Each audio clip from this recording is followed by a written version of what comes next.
This is a hybrid meeting, so you may attend by coming here to Town Hall, or you can join on Zoom, and the meeting ID number is 834-4804-6684.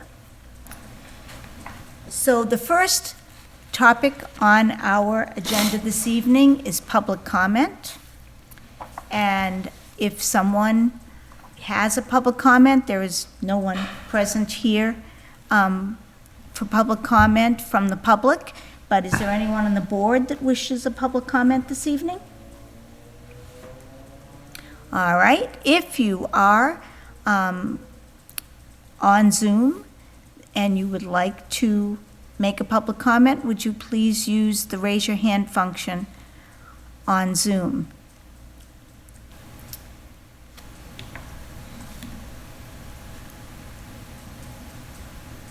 I'm not seeing any raised hands. Nor am I. I do see a phone number. If whoever is on that phone number would like to speak, they may unmute themselves and identify themselves, please.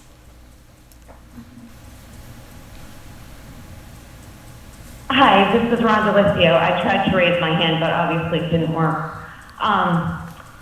This is Rhonda Licio at 181 Reservoir Road, and I wanted to make a public comment. Certainly. Regarding, okay, thank you. My comments regarding the school transportation policy.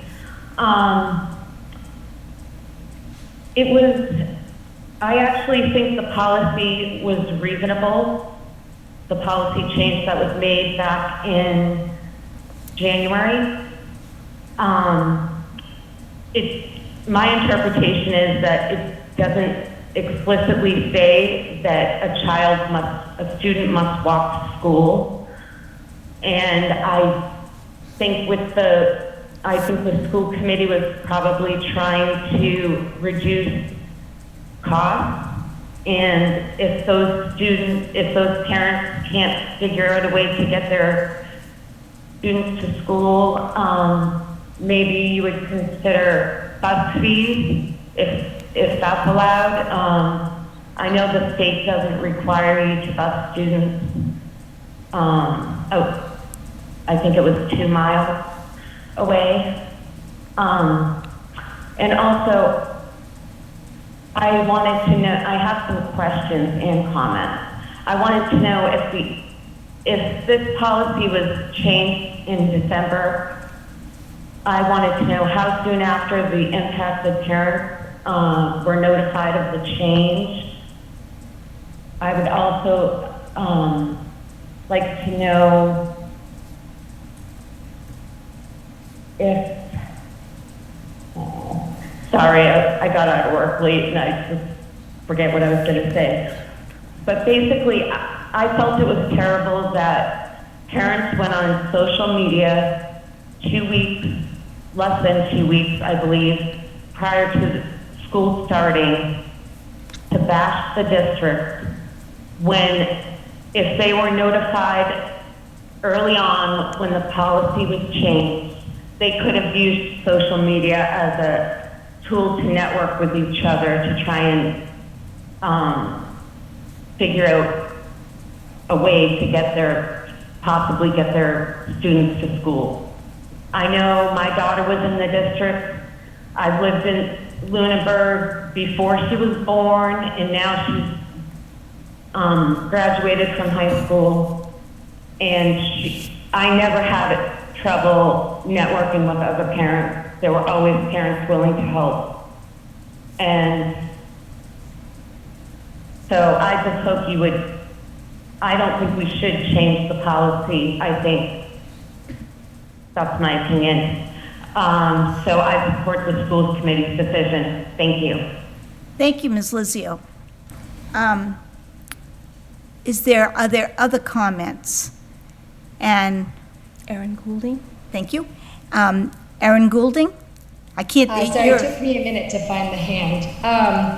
No, I just had a couple questions. My kids are two of them are ineligible, which is that's the policy. But I just had a couple questions. I don't know, food for thought. I know you touched upon looking for a crossing guard, because we live on Rolling Acres Road, and so my children have to go cross 2A. So that was just one thing I just wanted to bring up again, if there's any luck finding a crossing guard across 2A.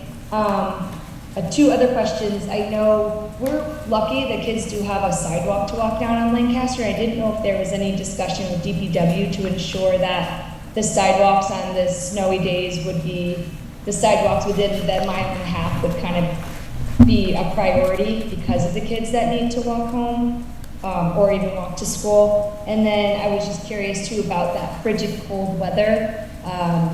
If we would be expecting schools to be closed, because, you know, when you get warnings to not stay outside in the extreme temperatures for more than a few minutes. And I walked the kids and we rode our bikes just to time everything from our house, and it's about a half-hour walk for them. So those are just kind of food for thought. I wanted to throw those out there. Those are a couple of our concerns. And again, we're still hoping that maybe they'll find space on the bus for them, but if they don't, those are kind of 3 things that we were thinking about to kind of bring to the table and just have a conversation with them.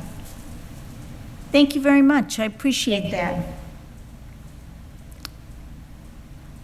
Are there any other comments? I don't see any. Okay, I don't see any either. So we will move on, and in our discussion tonight about transportation, we will perhaps answer some of those questions, or we will talk about some of those suggestions, but we will have a discussion about it during the meeting this evening. So next is the chair's report. So this evening, I'd like to thank once again those who work so very hard to get our schools up and running and ready to roll this week. Your efforts are greatly appreciated. I'd also like to thank those parents who are waiting patiently as we work to resolve their busing issue. And I would like to remind people to contact the Select Board if you would like to ask them to consider funding of new sidewalks in the areas nearby schools. So that was my chair's report. We have no minutes this evening. We do not. So the superintendent's report.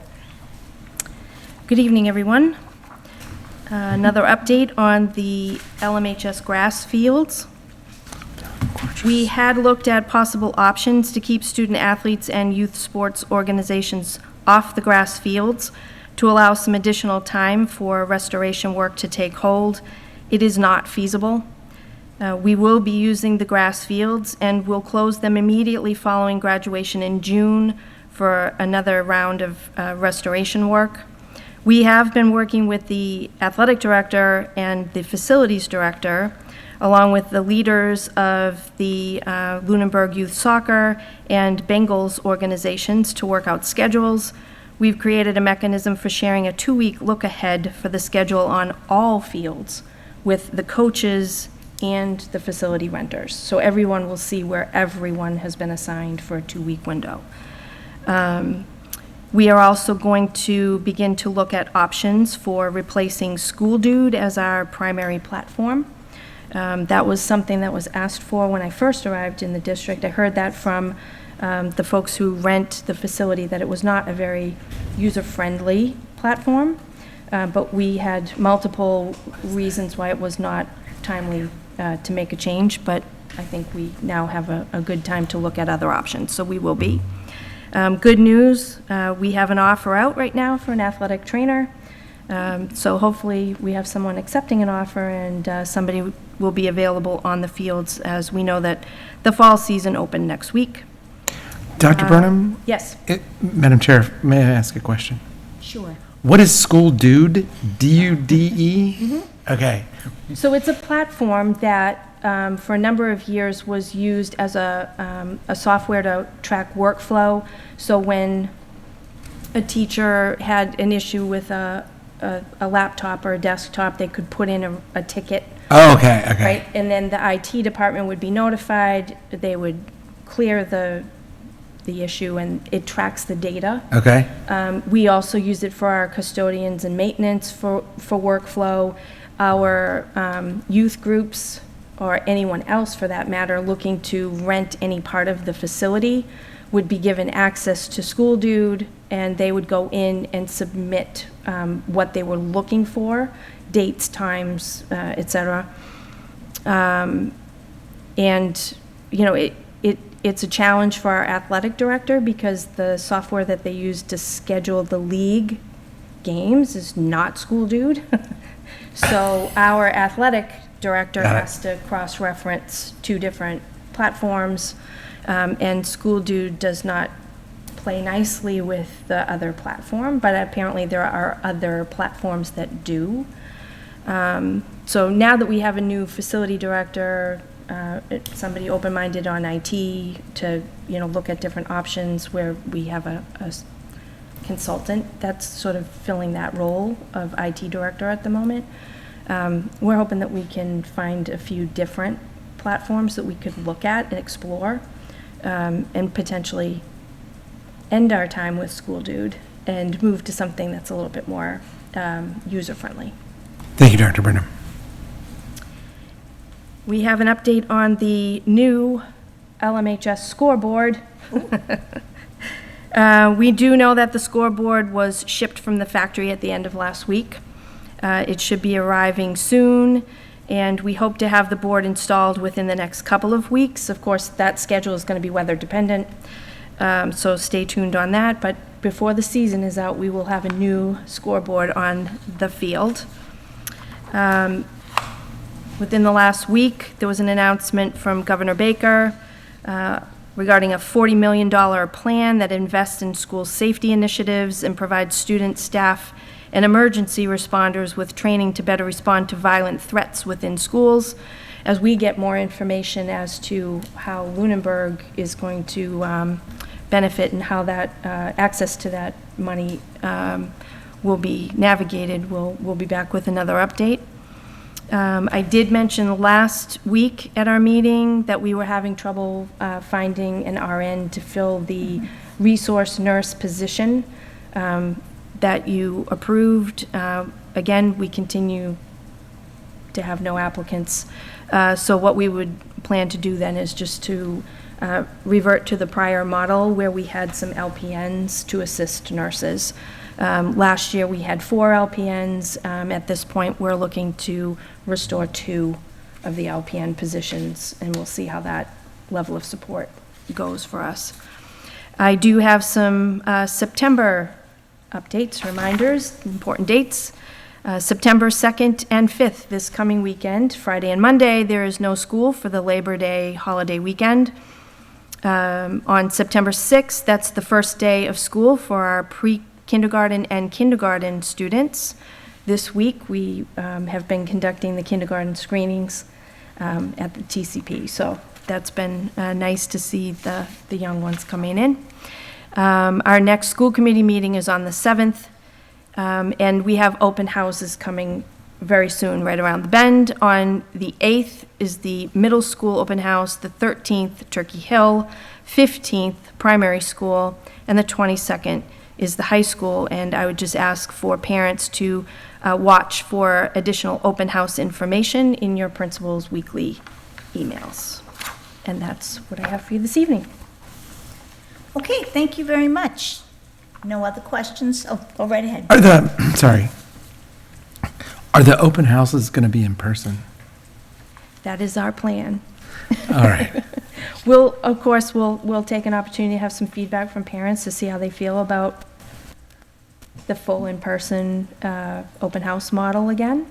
I know that we are going to have some conversation. There'll be a committee formed internally to have some discussion around the model for our parent-teacher conferences, because a lot of parents, I do think, really appreciated the opportunity for virtual appointments. Yes. Some appreciate the in-person appointments too. So we will have some internal conversation and sort of come up with a proposal as to what a combination of the two options for parents might look like. So stay tuned for more information on that. But yes, we are rather looking forward to inviting parents to come back into the buildings. Thanks for the question. Great, thank you. So then we go on to new business. We have back-to-school updates. So in your packets, you have basically a little one-pager update from each of our principals. They've provided you some information on the number of students, average class size, new staff hires. All of these documents are posted and are available on our website if any of our parents would like to read any of these updates. The principals are available here virtually if any of you have any questions for them. I don't know if any of the principals would like to offer a comment. Mrs. Champagne? Is my microphone working? Yes. Perfect. I just wanted to say, in all sincerity, it is so lovely to be post-COVID. These last 2 days have been just delightful in so many ways, and mostly just the spirit and the demeanor of the staff and the students. Glad to be back. Happy to just see each other and to be fully in person. Really, it feels like just a whole new ball game. And so beyond what I wrote and the pictures provided, I just want you to know it feels like a wonderful start to a new year. Mr. Santry? Yeah, Tim Santry, Lunenburg Middle High School principal. I couldn't agree with Ms. Champagne anymore. Absolutely wonderful to be able to have grade level meetings with all students in the auditorium, be able to see everybody's faces, see small groups interacting in classrooms, seeing no restrictions in the cafeteria, students having interactions at just a different feel to the building this year. And I hope that we can just kind of keep that positive flow rolling right through the end of the year. Mr. Adams? I'm going to echo the sentiments of my colleagues. It's been fantastic to see the students in groups in classrooms, the seating, not in the rows that we were so accustomed to for the past couple of years. It's nice to have that typical issue that arises during the day, and that we don't have to worry about how many other protocols it's going to affect. The staff has been fantastic the past 2 days. They've really stepped up when we needed them to do a couple of things in the building. The kids are happy. It's in my notes, but the funniest thing for me was I have to remember how to set up the cafeteria and run those protocols for that. That's something we haven't had to do in 2 years. So, and all the challenges or things that come along the way with teaching 5-year-olds and 6-year-olds and 7-year-olds how to work in a smaller space and go through those routines. It's all been I've welcomed all of it. It's been fantastic. Really, really good feeling to the opening of the school year. Does anyone on the committee have any questions or comments for our principals? Mr. Beardmore? I have a question that it's probably more directed to the superintendent and to Mr. Adams and perhaps Mrs. Champagne pertaining to the busing. I know that you had shared with us some updates this week around bus 8, and I'm assuming that wasn't the only bus that had some delays or issues associated with it, just having to do with the first day and new bus routes. Was that better today, and are people more settled in? And Yeah, there was a challenge yesterday with bus route 8 because there was a brand-new driver who has never driven a bus route, not familiar with the route at all, and the normal flow and protocol of things. We did provide all of the families of bus 8 a follow-up email yesterday to explain what had happened. It's our typical operating protocol that if we know that a bus is going to be significantly delayed, typically we're flagged either by staff at the school that know that the bus got off from the building late, or if the driver is, having some delays out on the route, they have a radio that they can communicate back to the bus company in the office, and then somebody from the office calls us to let us know that the bus is running a bit behind, and we typically will then send out a communication. What is different for us this year, and was part of the reason that it was really important to us to have parents fill out the transportation form in the spring, twofold. One, we knew we were adding an 11th bus, and we knew that some of our bus routes last year were very full. And we knew that we needed the bus company to reconfigure routes and more evenly distribute the ridership on all of the buses. Secondly, we wanted to be able to get those bus assignments from the bus company over the summer so that our secretaries could enter into Power School the bus number assignments. Having that information in Power School allows us to send a communication to specific bus parents. In the past, we haven't had that information in a timely way, so often the communication will go out to all families of primary school in Turkey Hill if it was bus 8 on that elementary school run, right? There's the secondary level run, then there's the elementary level run. And the message would go out to all families. Yep. And inevitably, we would get phone calls saying, I missed a call from you, what was that about? And we would say, oh, bus 10 is running late. Well, my kid isn't on bus 10, why are you calling me? So in order to make things more efficient, we really wanted to have all of that transportation information off to the bus company so that we could have it back this summer so that we could do that data entry and be more efficient in our communications with families around the bus. So it's been resolved, it's been addressed, and the families that were impacted were updated, and we did advise the families, and will more generally advise all of the families listening, if ever there's something going on with your bus route, a concern about a driver, something that your student reports, significant delays, or what have you, please do reach out to my office, because we definitely do follow up on those things with the bus company, and we do get back to the folks who reach out to us with any of that information. So hopefully that was helpful. And in this case, yesterday, my understanding was that although the driver was in constant communication with the bus company was not in communication with the school. Correct. Has that been resolved? We did have a conversation with the manager yesterday afternoon, as a matter of fact. Yep. Okay, good, thank you. All right. Anyone else? I'll just say, Mr. Adams and Mrs. Champagne, the kids are delighted. I heard a bunch of kids getting off saying, best day ever, so they're very excited. Mr. Santry, I'm sure that came from your school too, but I don't have kids old enough. But the kids are so happy. And just something so small was my daughter came home and was like, I was able to eat with kids from different classes. They didn't get to do that last year. And this was just so lovely that, you know, they could get the girl gang back together and hang out. And they're all so happy. And you guys are doing a wonderful job. Very good reports coming home on all the kids' side. That's awesome.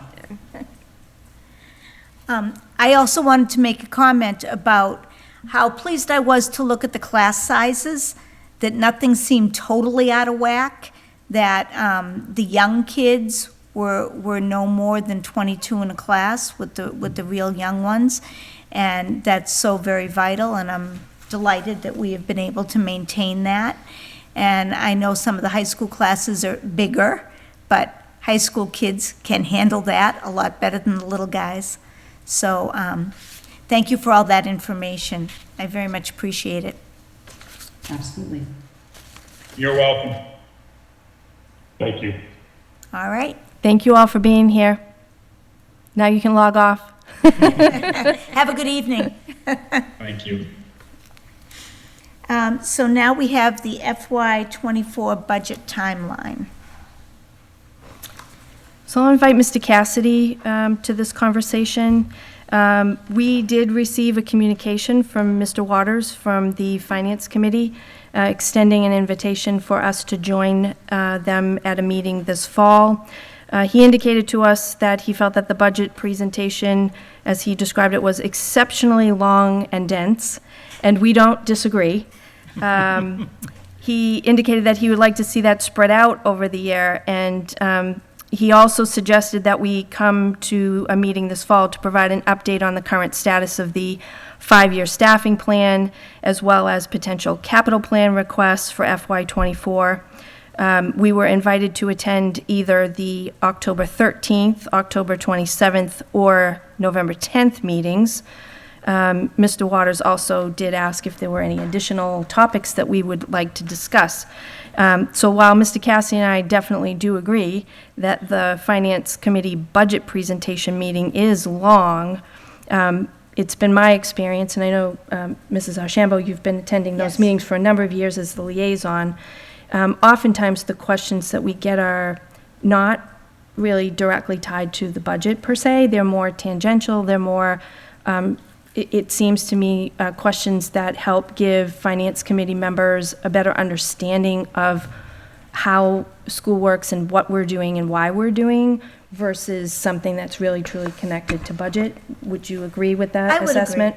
I would agree with that. So, following last year's budget presentations, I actually had a conversation with Mr. Cassidy, and we thought it might be a good idea to see if there was interest in having a joint meeting of the Finance Committee with the school committee, since we present the same, essentially the same presentation back-to-back 2 nights. We have on the first night our meeting, which also consists of a budget hearing where people ask questions about the budget. So I thought potentially there was an opportunity there to condense the 2 separate meetings into one and still allow members of the Finance Committee to ask all kinds of questions about the budget. Another thought that has occurred to me, knowing that Mr. Waters would want to spread out some of this information throughout the year, we do now routinely schedule a Q&A on the budget where questions can be asked and answers can be given during a meeting, not like a public comment portion of the meeting. And we do that typically the first meeting in February, because it's the first meeting that follows our initial presentation of the budget in January. And then typically by the end of February, we have some additional information, usually around costs for insurance, et cetera. So we can provide an update at the second meeting in February. And then we have another Q&A on the first meeting in March. So it occurs to me that potentially some members of the committee, the Finance Committee, might want to attend virtually or in person those meetings in particular, so that they could ask questions, get some answers, and bring them back to members of the committee. We also, as a potential solution for the lengthy meetings that we have, we've talked about pre-recording informational presentations. And it occurs to me that potentially those informational presentations might also give members of the Finance Committee some insight as to what we're doing, the work that we're doing throughout the year, and potentially, again, because they're recorded, I could send those links to the town manager, who could then share them with members of the Finance Committee as well, and at their convenience, if they were so interested, they could also watch those links and have a little bit more insight into the work of the school district. And of course, any of those presentations, if anybody watches them and has questions, that we will be directing them to whom to forward those questions so that they can have answers. Of course, any members of the Finance Committee could also reach out directly to me for follow-up on any of those. So I was wondering, what your thoughts were on that. The request to present an update on the 5-year staffing plan, we present that annually at the second meeting in December. We work with the leadership team through November as they're developing budgets and we're talking about staffing priorities, et cetera. That's when we get into the development of an updated 5-year staffing plan. For us to, it's our strong feeling that we don't want to be presenting new information to other committees without having presented it to you first. If you would prefer that we go ahead and do that, then that's fine, but we have a strong feeling that new updated information should be presented to you first before other public meetings and committees. So if we were to go ahead to a fall meeting at the Finance Committee with an updated 5-year staffing plan, essentially we would have to bring it to you all for the first meeting in October, which means we need to be working like right now with the leadership team to come up with the revised 5-year staffing plan. On the flip side of that, we could extend an invitation or at least alert members of the Finance Committee that we present that at the second meeting in December, and perhaps some would want to view that meeting just so that they hear the explanation of the 5-year staffing plan as we present it to all of you. Again, there's several ideas here. Happy to, have some input from the committee as to, how you would like for us to proceed with the invitation. Sure. Mr. Beardmore, I saw your hand first. So I think I might have a unique perspective on this one. Somehow you do. So a bit of context here. First of all, in my term on the Finance Committee, I think that we did great work in terms of synchronizing with the administration and the school committee in terms of our calendars. I think things were out of whack prior to that, and I think we very much got them in sync over the last few years. And I, as a member of the school committee now, I absolutely want to continue that harmonization of these calendars. One of the practices that started back 2 or 3 years ago was what we would call our off-season calendar or our summer schedule, where we would bring in department heads for a less focused discussion about operations, so that we could reduce the operational discussion during the budget discussion and build familiarity over the course of the year. This year, we really haven't had the opportunity to do that because of schedules and other things that the Finance Committee has been focused on, change in leadership as well. And so the Finance Committee is unlikely to get all of the department heads in the off-season this year. And what happened at the meeting a couple of weeks ago, or last week, I guess now, was we said, well, what are the department heads that we want, the individual members specifically want to invite? And school department came up and personnel planning came up as a topic related to the school department.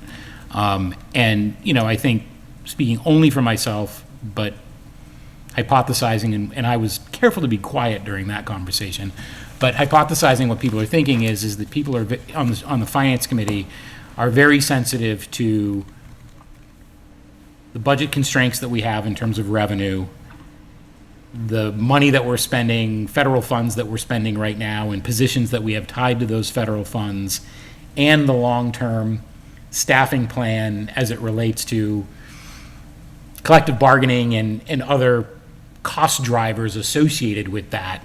And there's a bit of angst that we could easily find ourselves in an FY24 budget discussion that isn't quite as comfortable as maybe the last couple have been when it comes to availability of funds. And so that's kind of the background of, I think, why some of the Finance Committee members are thinking that they want to have a staffing discussion with the school department. As a current member, soon-to-be former member of the Finance Committee, though, and as a member of the school committee, I don't think that it is appropriate to advance a discussion beyond its usable time frame. In other words, there are things that you're not going to know in October that you probably are going to know or have a better understanding of come December. And that's the way that you've done things. And I think that come December, you're obviously already sensitive to the concerns of the Finance Committee and my concerns and the other members of the school committee on these topics. And I think that you need to put together a plan for the 5-year forecast that is part of the town manager's exercise that incorporates that and rationalizes some of that thinking. So I like your ideas. I think that, you know, I would prefer to have relevant information come forward in December rather than less relevant information come forward in October.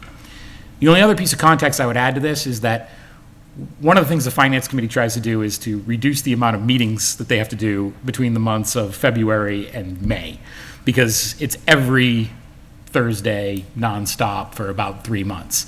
And so while there may be some benefit into joint meetings and additional information and that kind of thing, unless it's actually reducing the amount of meeting time during that 3-month span, it probably is not going to serve to affect their goals in terms of making that time more efficient. So for whatever that's worth, I think there could be some benefit in some joint meetings and discussion where members of the Finance Committee hear the opinions of the school committee and vice versa. I think that's could be extremely beneficial, but I'm not sure that that will solve the efficiency problem. Okay. Anybody else? Tony? I agree with Peter about doing the October update. It just seems kind of pointless. The one question I had about if we're going into this model where they want to get operational information and then budget information, does it make sense to, and I don't know because everybody knows more than me here, does it make sense to have them go through that with you or with us? Like what would be a better way to do it? I mean, you know, I learned more in the day that I came and saw you at the curriculum meeting than I had learned in it was just so much information and it gave me a better sense of what we're doing. And I don't know if having all of us there would help you do that. I mean, I'll go wherever you tell me to go. That's the caveat. I'll just do what you tell me. But I think that you have a better understanding if they want to get that operational information. So is that your plan too, or how would you do that? I think Mr. Beardmore can probably speak to this. Upon occasion, as a member of the Finance Committee, if he were looking for some insight and some additional background information, he would reach out. Mr. Cassidy and I might set up a Zoom meeting over these last couple of years. He'd have an opportunity to ask some questions. We'd be able to provide some additional context and information, and that seemed to be helpful. Yeah, absolutely. Yeah. So- The one slight difference that we have is frequently I was operating as a liaison from the Finance Committee, whereas they currently don't have an assigned liaison. Okay. So, you know, I was oftentimes trying to either impress upon an issue or bring back information that, you know, particularly when it came to the building issue, that sort of thing. It was important that I bring back tangible information so that we could have tangible discussions around, substantive discussions around those issues. But I tend to agree with you. I think that the time that the Finance Committee has spent with Dr. Burnham and Mr. Cassidy in those informal sessions, as well as the formal budget presentations, has been very helpful. You know, just in terms of, as a Finance Committee member, it was really kind of understanding the magnitude of the operation, right? I'm just thinking in broad themes. The points around the continuous improvement strategy and the investments that we were making in those areas, that was time well spent in explaining that in the fall, so that when the budget came around in February, it wasn't a new topic. You know, sometimes these topics need to kind of settle in and people need to understand them, absorb them, ask relevant questions, and then, you know, when that happens, when the proposal comes forward, they understand it. The school committee, the Finance Committee also has the benefit of, if they want to be informed between the months of February and March, they can be, right? The superintendent presents her budget in early February to the school committee, I believe.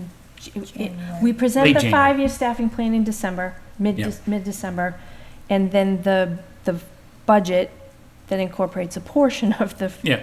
first year of the 5-year plan in mid-January. Okay. And then we give updates Yeah. pretty much every meeting Yep. until the school committee votes to approve a final recommended budget. Yeah, and the timeline that you've outlined in the documents that you shared with us is similar to what we've done in years past. So typically, the school committee holds their budget hearing in early to mid-March, approves the proposed or amended budget, and then it's brought to the school committee, the finance committee, oftentimes the following day. In fact, I think that will happen this year. I looked at the calendars, and I believe the finance committee is meeting on the 16th of March, and that will be the date for that presentation. And then they hold their hearing usually the week following. Okay. So it's the point that I was trying to make is that there is time between mid to late January and mid-March that information finds its way typically to the finance committee through committee reports, like the superintendent's looking for 5% or 1%, or, we're waiting on this information or that information. They're aware of what's happening with respect to that, as is obviously the town manager. So there's no surprise in terms of the big number when that budget presentation comes. The time is spent really in, all the small numbers that add up to that big number. Okay, Mr. Leighton. Thanks. I would agree with what everybody's been saying. I think it is important to try to keep everybody in sync and working together. And I think change can be a good thing if we're trying to improve the process, like how Peter had said the finance committee was changing the date. So I think that's great. I think inviting him to the finance committee to the Q&As, I think would be a good idea. But like Mr. Beardmore said, they might not be interested in attending more meetings. I did agree with the superintendent. I think new info should come to us first. That made sense. Probably waiting to have a meeting, not rushing into a meeting without the information. I did think that it would be good to probably for us to attend a finance committee. Maybe it's posting a meeting. Maybe it's just one of us, the chair or the vice chair, going along with Mr. Cassidy and the superintendent. I think just having our face there and just trying to be out there in the community, I think would help too. Okay. I'm in agreement with everyone. Nothing to add.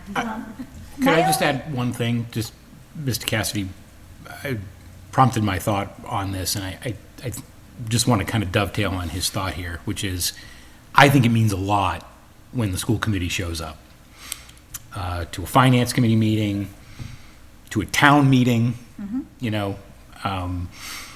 I always take note of who's in the room at town meeting, and I think it makes a huge difference when the school committee shows up to school, any discussion that relates to the school, and particularly the budget that supports the schools. So for whatever that's worth, I think that that's something we should seek to do as a committee and post meetings as necessary where we intend to do that. Okay. My only question was, they were asking for the 5-year staffing plan, and I quite agree. But we can't drop everything and do that before you have the information to make an informed decision. I mean, you've barely started, you can't make decisions on next year. So I agree with that. But the other piece was the capital plan. When is the capital plan generally due? Like, is that something that could be timely, that we could talk about? Because I know, like, even with we want to look at the capital plan very carefully. We have a new facilities person, and we were talking about storage, we're talking about digitalizing, and all this kind of stuff that's going to fall into the capital plan. Is that something that we could meet with them on one of those evenings? And then that would take that much off your plate. That's been done. I think that timeline is much closer, Yeah, I think so, more too. closely aligned to our typical conversations with school committee about proposed projects in the capital plan, and when the plan gets approved and then forwarded to the capital plan committee. Right. My recollection, Mr. Leighton. Yeah, I was trying to our find the date, meeting but I feel back like in it's early in November? the fall. It's going to be in, yeah, it's definitely in the fall, October, I November. believe it was, yeah, it was So it's either definitely very much late earlier. October or early November, because last year I remember that Mr. Londa had retired and Mr. Murphy presented. I'd have to find the deadline, but there is a deadline Yeah. that the department heads have to get it into the town manager. So it is possible that if we had a meeting, let's say, with the finance committee, that last meeting in October, that we would have a pretty solid line of thought around proposals that were going to likely go forward to the committee, the capital plan committee. So if they were interested in that piece, that might be something we could work on. The 5-year staffing plan, we can't do that, but. Do you think it's worthwhile, Mr. Beardmore, to revisit the updated, because I'll be bringing forward an updated strategy action plans to this committee prior to then? Maybe that's worthwhile to review? I think any change in strategy that is going to affect investment is something that the finance committee would probably want to hear about. So generally speaking, I think so. Okay. I think that with respect to capital,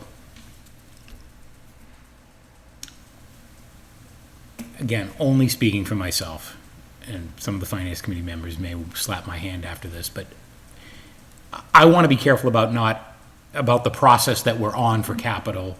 And the way we've historically done things is the capital planning committee deals with capital, and then the finance committee deals with capital, or, that becomes part of the broader budget discussion. But the finance committee is in touch with that through our representative to the capital planning committee, and gets reported back, and we give comments and those kinds of things. I'm thinking out loud here a little bit. It may be appropriate if, time-wise, if this body votes on a final approved Oh, yeah. plan to submit. Capital request. Yes, because then it would have been in a public meeting and readily available to the public, so we would not be, sharing information that wasn't already out there in the public domain. So the other thought here too is like, facilities is kind of an interesting topic in town lately. It came up during my appointment hearing. It's obviously the subject of a biweekly meeting that Mr. Leighton attends. We have a new facilities director. The town has a new facilities director. The finance committee is very interested in how we're investing in maintenance and facilities and those kinds of things. And I think that, as I've expressed in terms of, how we think about perhaps even our next meeting, is I think that it might be helpful to the members of the finance committee, number one, meet the facilities directors, and number two, get their initial impressions and get, kind of how they're thinking about investing over a long period of time and how that might affect things. And again, I'm shooting from the hip here, but I do think that might be an area of interest. So on that topic, I've been in communication with the town manager, and we're looking to schedule a meeting next week for the relatively new DPW director and the new facilities director on the town side to come and meet and be introduced to our new facility director and our new athletic director. I've also had conversations with the town manager. We are on the same page that we would like to see this team, also including the rec director. Position is now open and going to be filled again.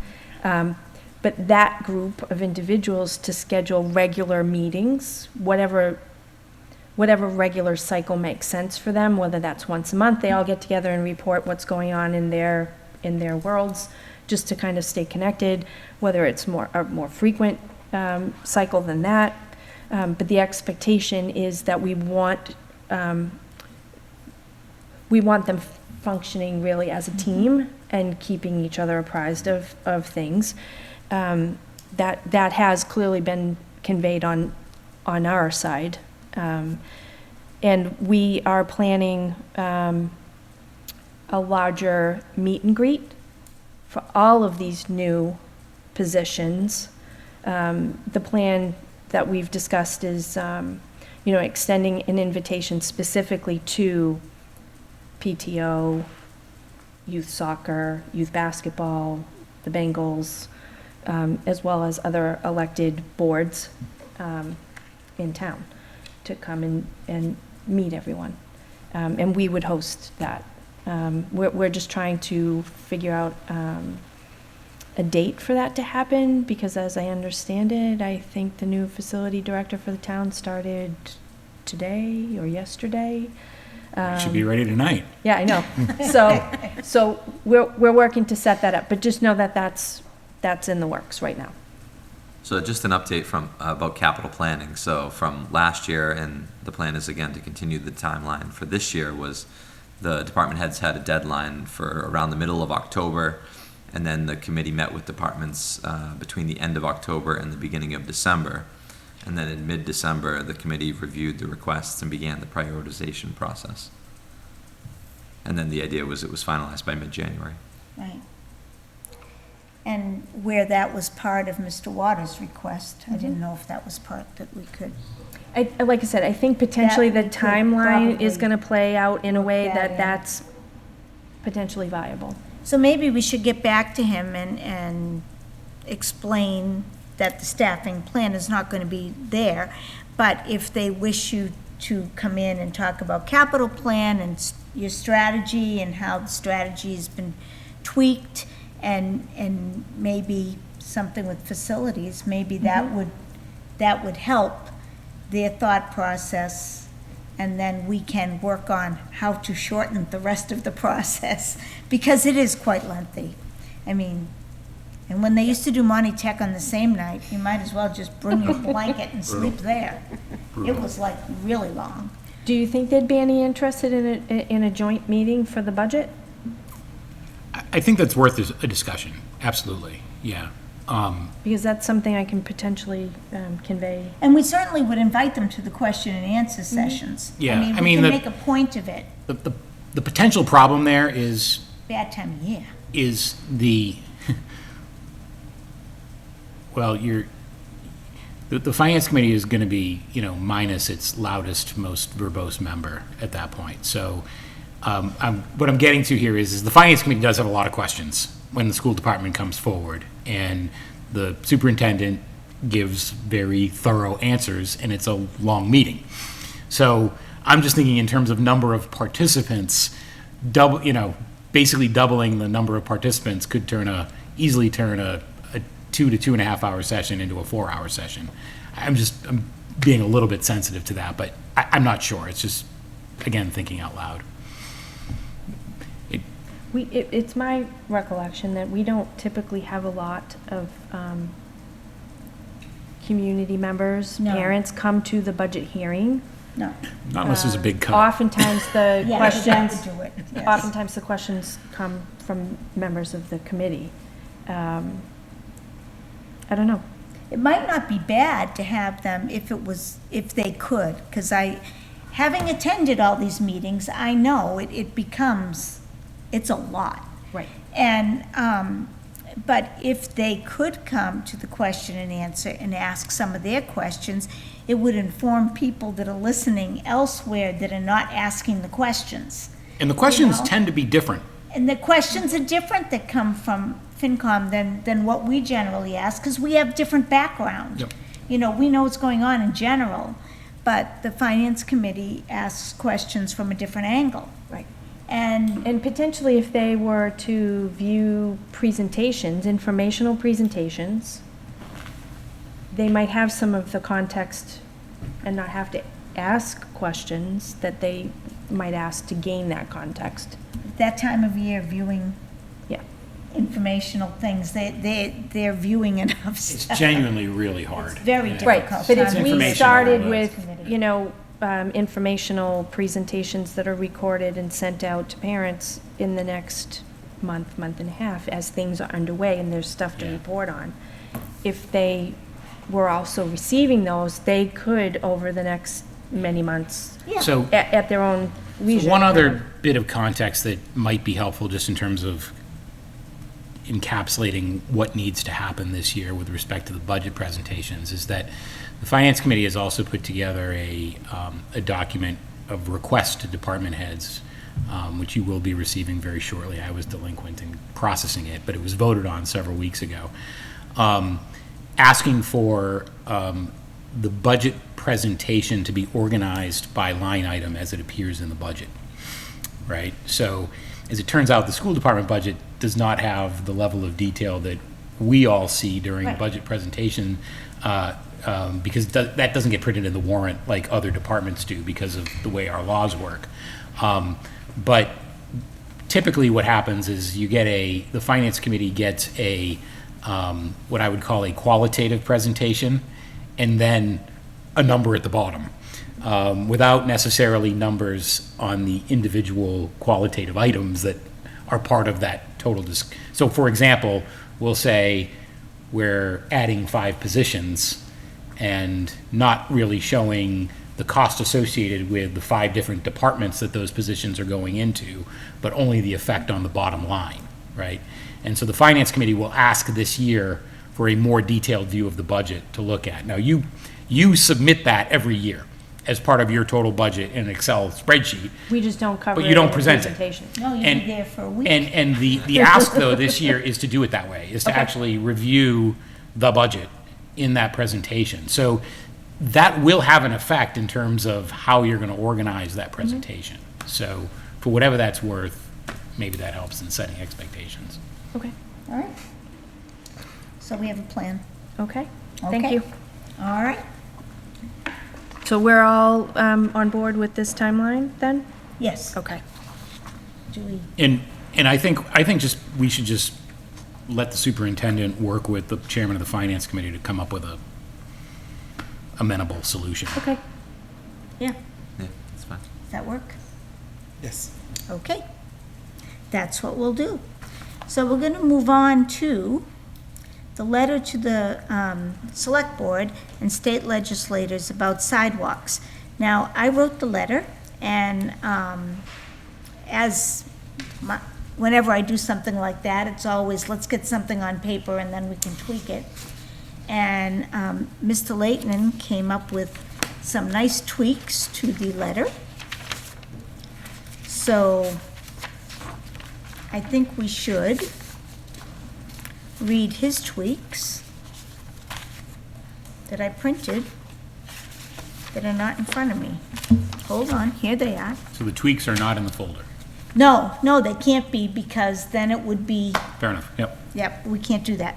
So, I will read, you can look at, as I read Mr. Leighton's version, you can look in your folder at my version. His is much more eloquent, and probably a little bit more on target, I will say. So it says, Dear Lunenburg Select Board, the Lunenburg School Committee respectfully requests that the town of Lunenburg use appropriate funding to increase the safety and walkability of Lunenburg with additional sidewalks. Many students live near the Turkey Hill Elementary School and Lunenburg Middle High School. Walking to school for many of these students is dangerous due to the lack of sidewalks near these buildings.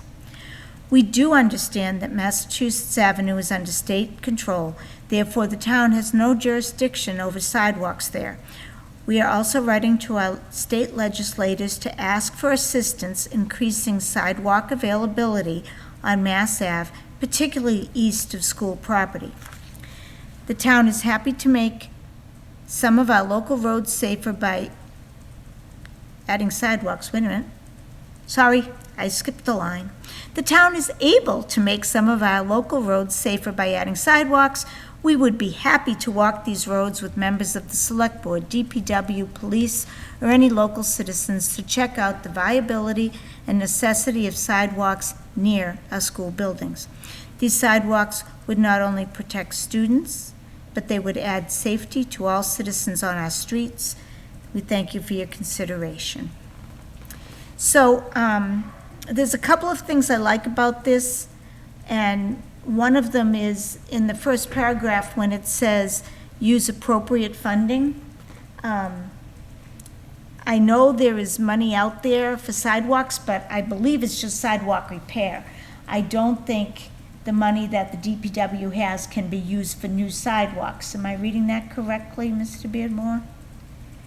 Can you say Everything that I again? saw said sidewalk repair, that 270, whatever it was, thousand that the DPW have, that's strictly repair, not, I don't know, but there exists, the Finance Committee was presented I wouldn't call it a detailed plan, but there is a plan for that money. there is a plan for that money.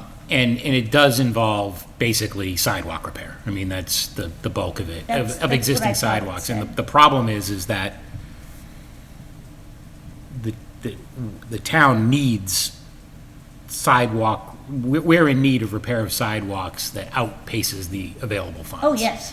So, just getting our existing sidewalks up to speed is a major investment.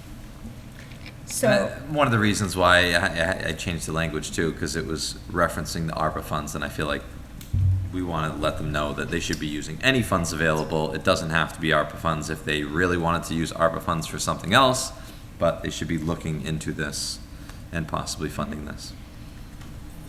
the only reason I would hesitate not to have ARPA in there somewhere is because of the September 30th deadline for departments to put things in.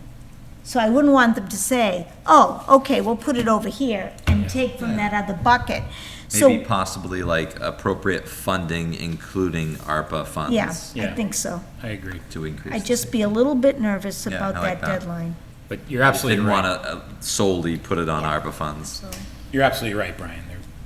There are other funds to be allocated. So, any other suggestions on Brian's edits? Just for conversational purposes, not necessarily proposing an addition or an edit. Obviously, the school busing policy is recent and people are thinking about it. And this relates to it. People are also aware that we've effectively suspended the policy for a period of time. We're revisiting that policy, and I'm wondering if it might be appropriate to acknowledge that, but also say that regardless of the policy, we believe that these enhancements are needed for overall safety and quality of life and whatever, right? Like We certainly could. I'm do just wondering if it may or may not be appropriate. It came to mind as you were reading it. Like it almost feels like there's an elephant in the room that needs to be acknowledged. We could probably add something like that in that second paragraph. If I could just say, I think that, first of all, I think everybody's aware. It's not an elephant in the room that is invisible. Secondly, I think that the letter as written was really brief and short, and Brian's changes that you read aloud keep that tone. And I would be concerned about distracting from that point by adding this other issue in. Fair point. Yep. I like short, brief letters. To the point, Yes. okay? The only thing that I actually appreciated from Peters was the quality of life improvement. I kind of like adding that on the last line. I know. Would add safety and improve quality of life to all citizens on our streets. It's something for consideration too, the addition of sidewalks, Increase. it's a benefit beyond how it plays in with the transportation policy. We have student athletes that play in the spring Right. at Marshall Park. And there's no sidewalk all the way down to Marshall Park from the high school to go to practice or to walk to a game that's scheduled after school. So a simple stretch of sidewalk like that makes a big difference. For kiddos that, live close enough by school for practices after school to be able to walk home safely from those practices. Just for kiddos to be able to, be in and around the campus in the summertime, and have safe passage to get there, on their own. It would be a benefit, so. Would it make, oh, go ahead, Brian. No, I was just gonna say, I would change that last line, instead of add, do increase, so it would increase safety and quality of life. Okay. One of the parents that spoke at the last meeting had brought up the point, especially over by Turkey Hill. Yes. There are a couple of places that I was unfamiliar with because I just moved here like a year ago. So I went and drove those between last meeting and this meeting. And if there were sidewalks there, it would provide a lot more space in a way that I think is like, I don't want to say courting disaster, but that one particular road that she referenced, it's just too close. I mean, without some place for people to walk, you're either in the ditch or on the road, and there's no in between. And so I think that, I don't know how to put this in the letter, and I certainly don't want to add length to the letter, but it really is a safety issue. They've got to, not just for kids, it's for people walking their dog or people taking a walk at night.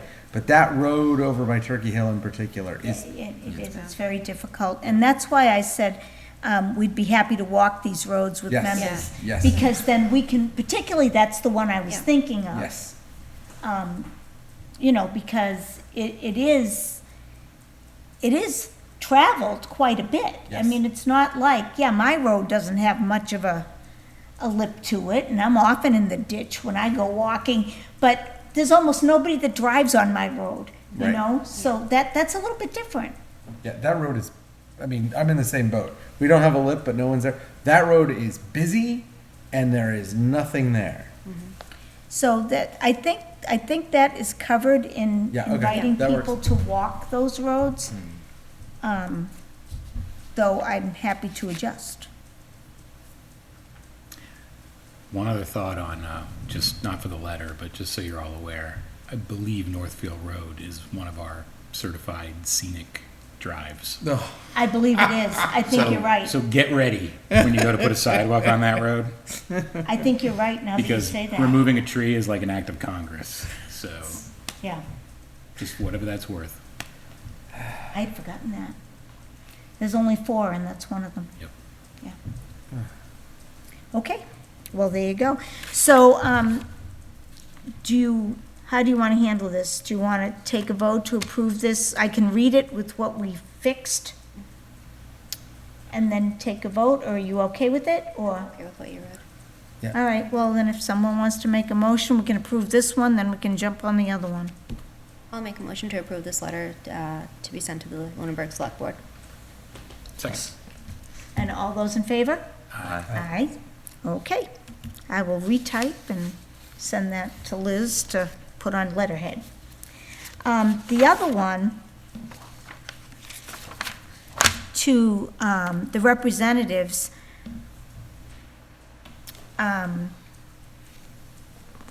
I put on this letter, and today I drove around, I put on this letter, students that live east of our middle high school property have no safe way of walking on Mass Ave, and that is true.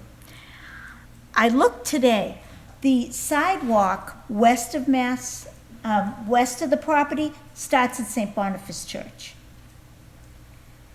That's only 0.6 of a mile from the high school. I didn't realize the sidewalk didn't go further down than that. So I would suggest that I amend it to Mass Ave in general. Yeah, I agree. Because I don't think that's far enough for townspeople, never mind for kids. I mean, we may change our policy and kids may or may not be walking that far, but if we can get sidewalks further down on Mass Ave, I mean, people can't walk to the public safety building safely. There's no sidewalks, but that's what I was looking for today when I was driving up that road. So I think I would amend that. Students, well, I'd have to amend the whole sentence, have no safe way of walking on Mass Ave.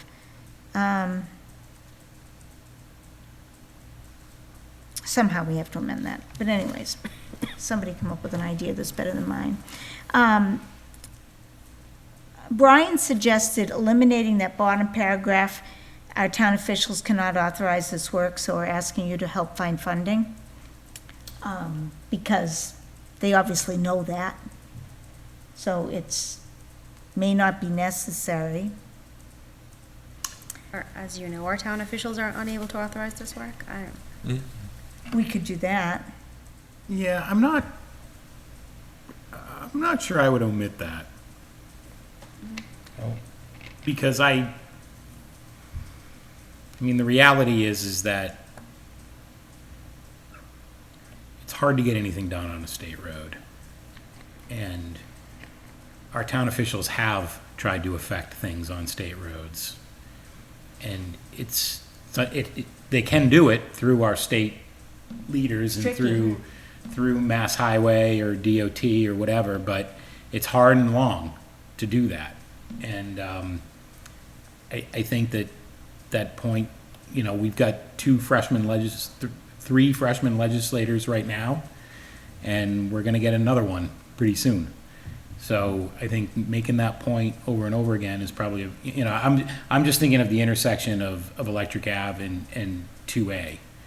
And we managed to get a left turn out of Walmart, but we couldn't fix the right turn only lane. Like, you know, I mean, that question has been out for like 10 years. We've been trying to affect that. So it's really hard to affect state roads. I think that was my idea in the comments, was actually not to eliminate it, but to mention that it's a state road and that is the reason why they can't authorize it. Okay. So, our town officials cannot authorize this work on this state road.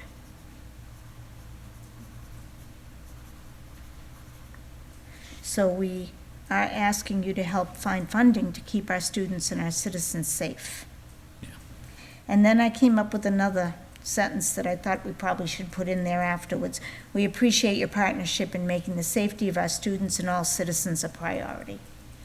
I just thought that probably should go at the end. And I think even that middle sentence, I think we can just get rid of middle high school. I think it's all of our schools, right? So it's students that live near Yeah, but our public schools have no safe way of walking on Mass Ave. well, I suppose that's true, because they all, Because we are going to mention the primary school again. Yeah. You don't even need to mention it again. You could even say 4 of our schools.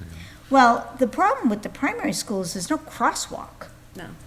Yeah. I mean, that's Again. ridiculous. Yeah. There should be a crosswalk with those flashing lights like they have Yeah. out here. That's a There should turn, be that too. right There is a there, turn. and there's Or a a turn. 20 mile It's a an hour horrible zone. spot. It's the whole awful. thing. And I remember when we were looking at the bylaws, and because the ones about school zones, you know, was that us or was that the police? I wasn't sure who that belonged to. So I spoke to the police chief and he said it was his, and he said he argued like crazy to get that more defined at the primary school, and it could not be done. So I think we need to point out the primary school, because Yep. there's not enough there for safety. Yep. So, here we go, I students think that that could live, justify a whole other letter, to be honest with you, but. yeah. Do we also want to invite them for a walk, too? we could, near our school properties, our All of our school properties. our school properties have no safe way of walking on Mass Ave. Students and parents who may wish to walk to our primary school also encounter no crosswalks or sidewalks. So, we could put in the same thing if you Yeah. would like to. See if I can read that. Let's see, let me find the other one. Yeah, the language. Yeah. We would be happy to walk these roads, along with with you, as well as other members of our, well, I could just use the same Same, thing. yeah, just. Yeah. We would be happy to walk these roads with you, as well as members of the select board, DPW, police, or any local citizens. Yeah, I think that would be great. Okay. So we will put that in after crosswalks or sidewalks? Yep. Yeah. Okay. Okay. I move we approve per discussion. A second. All those in favor? Aye. Aye. Okay. All right, I will type those up and get those back in. All right. Moving right along. Committee reassignments. So with the change in our membership, we thought we needed to revise our organizational chart. So, the way this chart reads, and I don't know if it reads on your computer the way it does on my iPad, but things jump around. Oh, it looks like yours is straight. Okay, good. All right, I'm just the only one jumping around. That's fine. Yours is better than mine. No idea why. I don't know, I've got people slid over all Yeah, over the me too, place a on little it. bit. Okay. So the board, the chairperson, vice chair, the secretary, I would assume we're not changing those right now. Nobody has a wish to change those, okay. So, and so then we would simply add Mr. Beardmore as a member. And we've approved all those things. The appointments to existing committees, that's where the conversation comes in. I remain the delegate and the legislative representative and the spokesperson. Policy committee, Just by point of information, was this all, did the committee do this back after the election? Like, I mean, are we basically about to repeat a process that we did yes. back in May? No, when Sophie left. Yeah. When Sophie, we did it when Sophie left a little bit, but we need to do it as you came on. Okay. Fill Sophie's positions. My reason for asking is, rather than going through every position, and Okay. going through a redundant process, which may not be necessary, my thought process as the new member on this is that I'd be happy to fill the vacancies Okay? and/or any other position that nobody else wants to do. You know what I mean? Like, kind of speak now or forever hold your peace. But the year is already underway, right? I'm filling a vacant position. So I don't want to, press upon this committee to reorganize everything. Rather, I view my role as filling a vacant position. Filling the position. And falling in on that position as it was previously defined. Now, that's not to say that there's nothing that there are things that I would be good at or not good at, or interested in or not interested in. Sure. But I don't think we should have a conversation about every position here, because it would be just a lot of time that isn't necessary. I'm good staying where I am on all the committees. You're good staying where you are. Same. Okay. What am I doing? So let's see where Sophie is then. That appears, she's the high school, SAC. she's the representative for the high school school council. So if you wanted, you could pick that up. I'd be happy to. Something you can do. I'd be See, happy. that's the other thing. Yeah, so that's the schedule. other thing, is I don't know when all of these things meet, but I'm sure I could probably work it. Generally meet at 3 in the afternoon, That's super convenient. something like that. It's super convenient. But you can see, and what ends Yep. up happening is, if there's a time that you can't cover that meeting because your schedule is not going to allow it this time, then you just send out an email and somebody will cover it for you. Yep. That's generally what we do. And the other thing that I would say is that if there are other school council representatives who, I've got my ear pretty well to the ground at the middle high school because Right. my kid is there. I do just fine there, but I'd also be interested to do another school just because I don't have that visibility at the other schools. So, again, just kind of throwing that out there. No, if you'll do the middle high, I think that'll work. Or it's actually high school, we've got them divided, right? Yeah. Right. So, yeah. Yeah. So I'll throw some things out there too. Like I know Peter has been on the Lunenburg Municipal Building Design Committee too. So if he was interested in taking over that role, that's a possibility. And then I don't know about capital planning too, if that's something that you might be interested in too. I know you definitely talked about capital planning, so. Yeah, so I would be happy to serve anywhere. Like, there's no, and I'm sensitive to Brian sitting on a number of committees that are a pretty big outlay of time and energy. So I'd be happy to pick up either one of those. I feel like, from a continuity standpoint, having briefly sat on the municipal building committee, that taking you off and putting me on might be disruptive. Yeah, and I was thinking the same thing. I'm I not feel sure like that I would capital want to do planning that could to that potentially committee. be a good fit for you. Yeah. And we're barely getting started too. Yeah. So it might be a good one.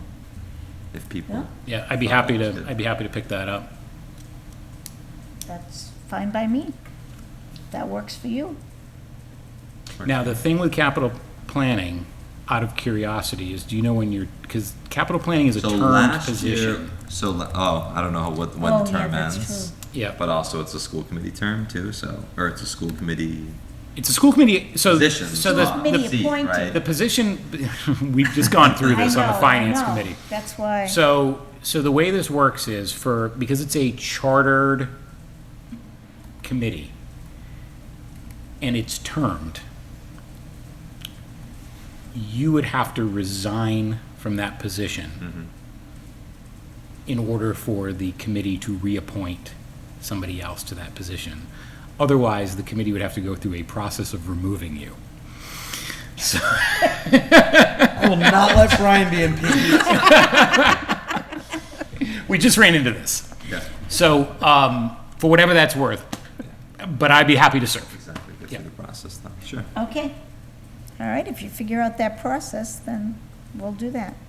The other thing that Sophie was involved with is lifelong learning advisory. Now, you can speak to that. So we had sort of suspended any pursuit of growing that program a year ago because there was expressed interest on the part of the rec director to expand classes, not just, physical or athletic type activities like pickleball, et cetera. So we sort of put everything on pause. But again, there's now turnover again in the rec director's position, so we would like to look at that again Look at and that look to again. expand and offer adult workshops and classes and so on and so forth. So, I'd be happy to. okay. Okay? And that, Get we involved. can meet at your convenience. That's not, So this is a committee that doesn't exist at this point, or it's it exists. We just were not actively pursuing growing the program at all, to see, and give an opportunity for the rec department to see, Yeah. what they could do. What does the committee consist of in terms of membership? That would be you and me. That's what I was thinking. Fair enough. And we would oftentimes probably involve Patty McCarthy Gillette, who's the director of community school programs. And the adult learning falls under her now with that kind of reorg.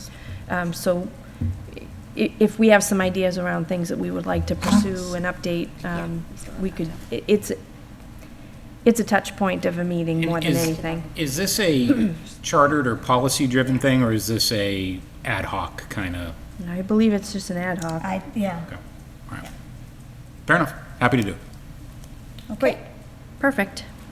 All right, then, We just have sick leave bank was left empty too.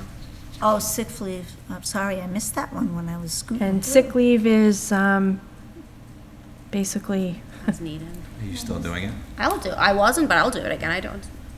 I love meeting with Mr. that's working with Cassidy, Mr. so. Cassidy. I don't want any I- part of that. I'll take it back up. So I think I should steer clear of that one due to my conflict. Yeah. Yep. All right. Okay. So Laura, it's back to you. Back to me. You could always be the Finance Committee liaison. I didn't know if you'd want to give up that. No, You've had that for a I'm while. just teasing it back. No, I keep that. I keep that. Maybe the appointments committee. Oh, yeah, there you go. Well, that one doesn't come Just up for the very appointments. often. I'm just kidding. You do a great job at both of those, so. Okay. All right, then. Do we have to vote on that, or do you think we're Yeah, I okay? think we could vote, yeah. All right, then could I have a motion for the adjustments made to the committee organization chart? So moved. And a second?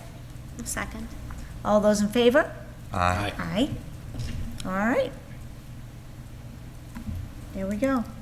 Now, transportation update and policy. Alrighty, so I have an update for you.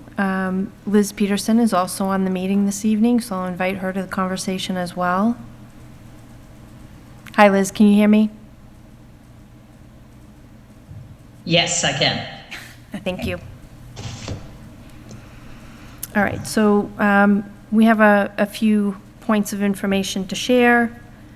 The number of requests that were submitted to us after August 25th at 12:48 p.m. when the email went out to families informing of the decision that the school committee had made the evening prior. So from until that message went out until today, we have received 281 transportation requests, 2 of which were received today. There were a number of duplicate requests, and once we had to sort through all of that, there were 67 duplicate requests. So that means essentially that there are 214 actual new requests for transportation. Of the 214, 205 have been placed as of today. So there are 9 students that have not been placed. And as per the bus company, these students will not be placed for transportation until next week. Any others that are submitted after today, now that we've pretty much cleared the deck of the influx, we would now start to prioritize assignment to be sure that anyone who would require transportation based on state law, so up through grade 6, 2 or more miles away from the school, would take priority over other students. The next layer of priority would be anybody who's eligible as per policy, because we didn't eliminate the policy, we just agreed to accept additional students for transportation. And lastly, all things created equal, a seat would be provided to somebody that would not be eligible under the current policy. But the goal would be to place everyone. It's important to note that every person that wants transportation, they must submit a form. The form is actually a Google form in which both the school and the family receive a copy of the form, and the family receives a confirmation email. So in other words, when you submit to complete that form, it automatically populates a spreadsheet for us with a date and time stamp, and the family receives a confirmation email that has a copy of the form. So anybody who is uncertain whether or not they've submitted a form, they should check their email, because there would be a confirmation email for them. We have had some who have suggested that they did submit a form, but again, there's an automatic date and time stamp, so if we don't have it, then it was never really submitted.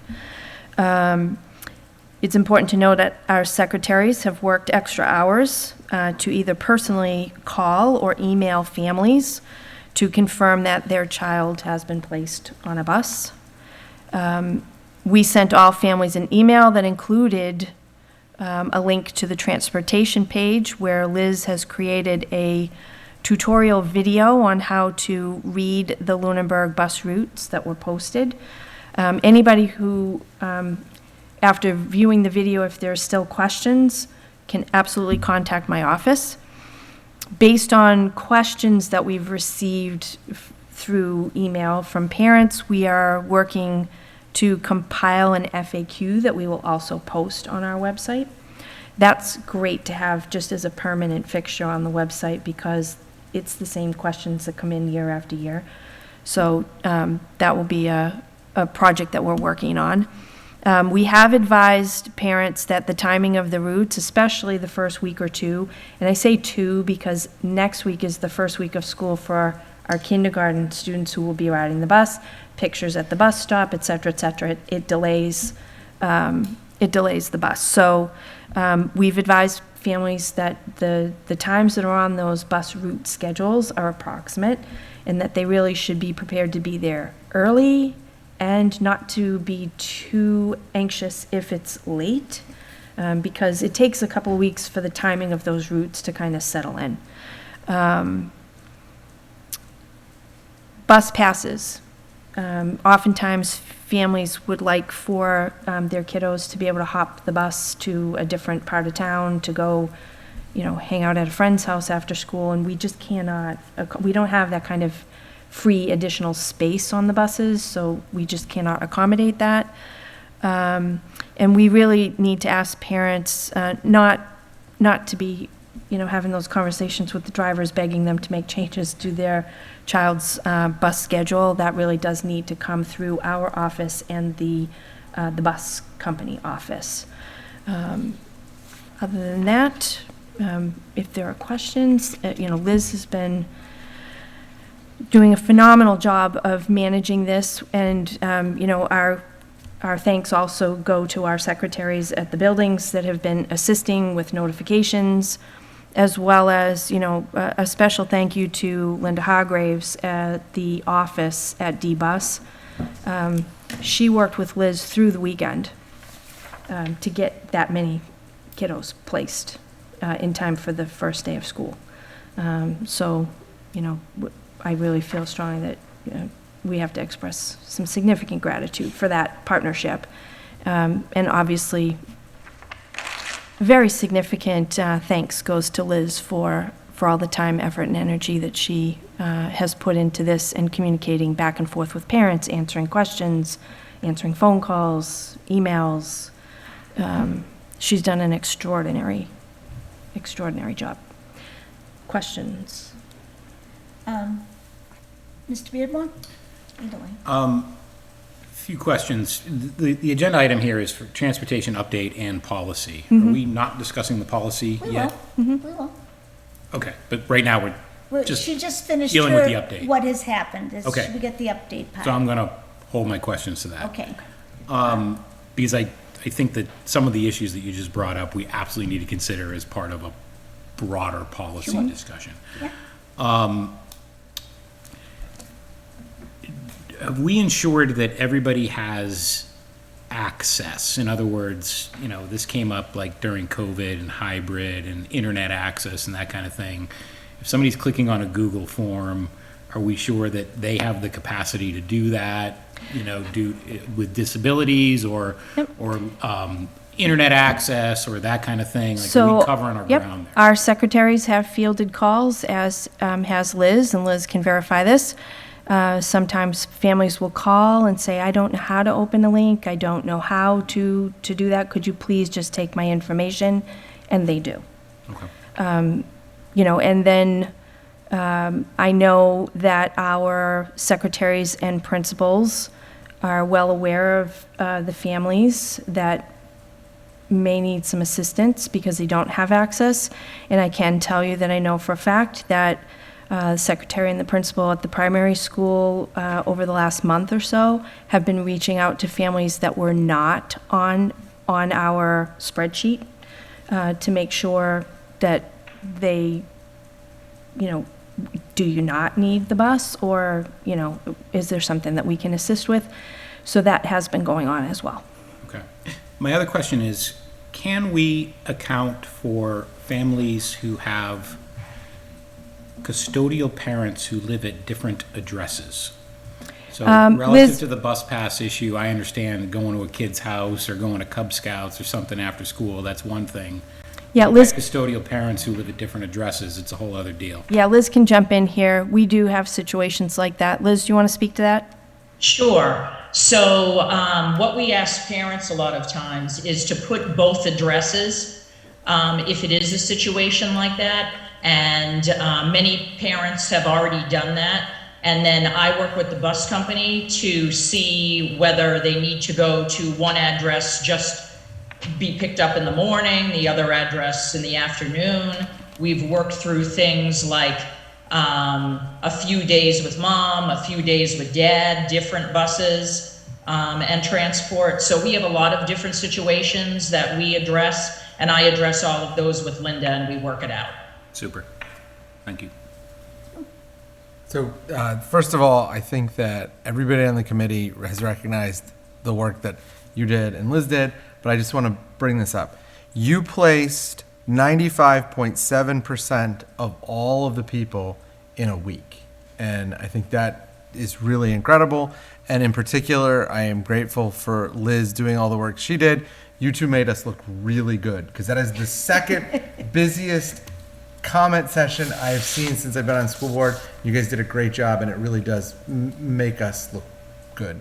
Even though I think we did a good job with the policy, and I think we got the word out. You know, we need to work better on communication, but I think that this shows that we are doing that. So thank you, Dr. Burnham, and thank you, Liz. You've done an amazing job, and she will negotiate the next car I buy.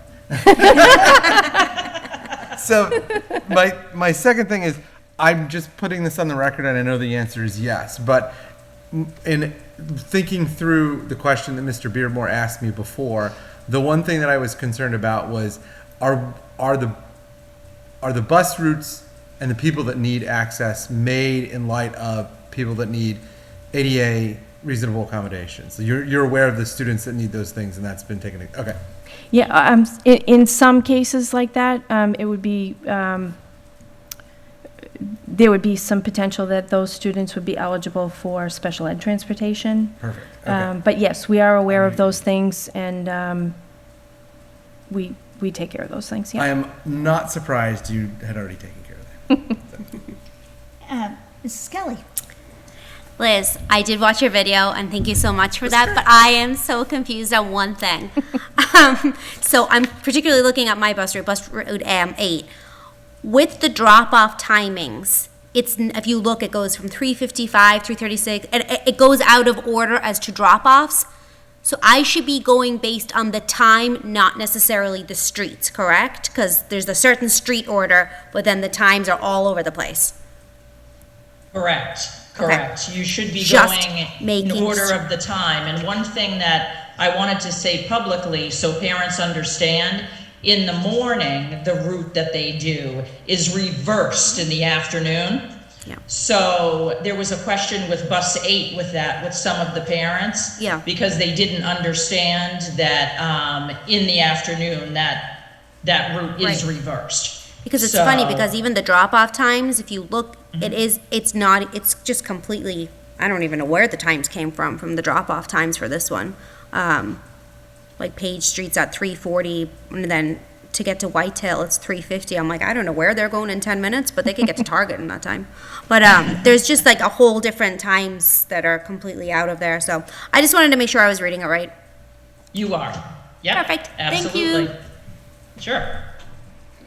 Mr. Leighton, do you have anything? No, thank you. Okay. Well, I don't have anything new to add. I think it's an incredible amount of people that had last-minute requests, and my hat's off to you all for taking care of it. And my comment, I guess, is going to be, we can't play this game again. So, the policy, we need to look at the policy. The policy, there are lots of different ways we can tweak this policy. We added a bus this year. Otherwise, there's no way you could have placed all those kids. There's a couple different ways you can look at it. We can keep everything the way it is. We could do that and just say, no, that's the policy, we're sticking to it. but we're not doing this next year. We can shorten the distance. So instead of the 1.5, which is quite lengthy, we could go to a mile, or we could go to 0.5. We could do that. We could say, as we do at the primary school, all those kids are bused, we could bring that up through grade 5.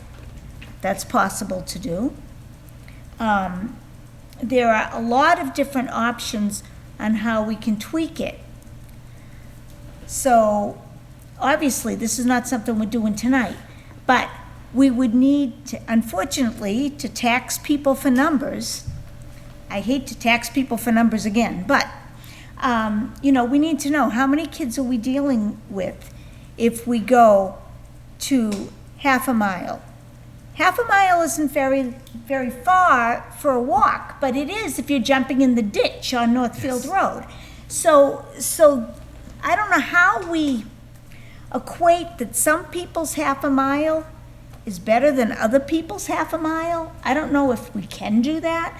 I don't know. I know that there are some places that you can walk to and cross at the light, the crossing guard thing.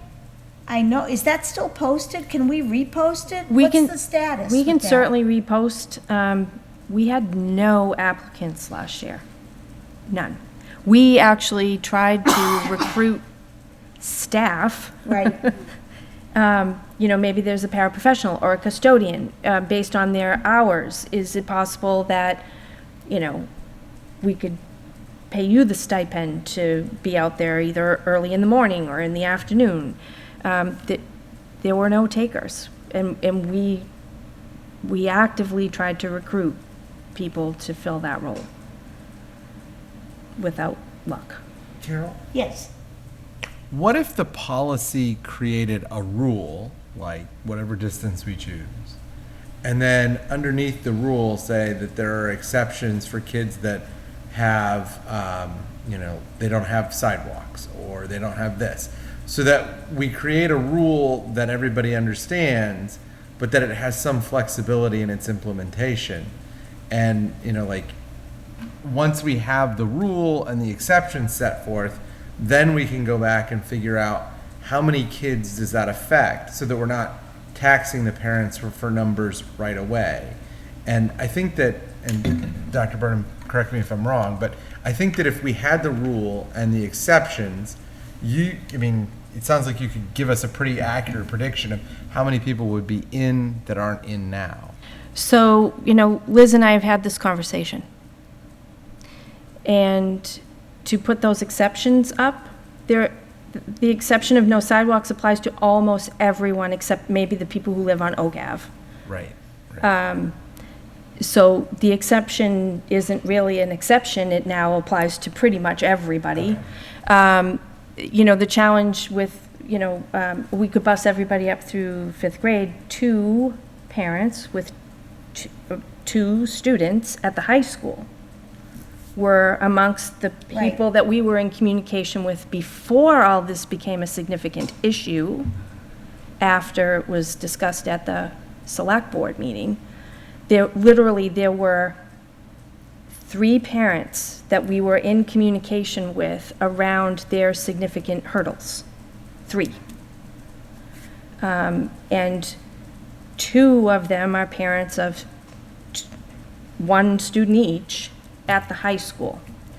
So, and they live very close. And I think even, within if we said a half mile, you have to walk. I think that those students came pretty close to falling in that half mile mark.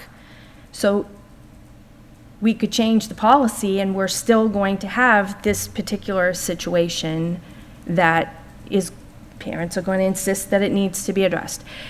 Honestly, I would really rather take a look at what's the feasibility given, in round numbers. I don't have a specific enrollment number for you right now. In round numbers, the number of kids at the middle high school is somewhere in the ballpark of like 950. We had very specific seating capacity numbers a year ago for COVID situation and seating, X number of buses had 78 or 77 seats, X number of buses had 83 seats, and ballpark it 80 seats, right, for 11 buses. That's 880 seats. That's not 950. So I really need to figure out what is our capacity and what is our typical usage of parking at the high school for student parking, and we can reduce that number.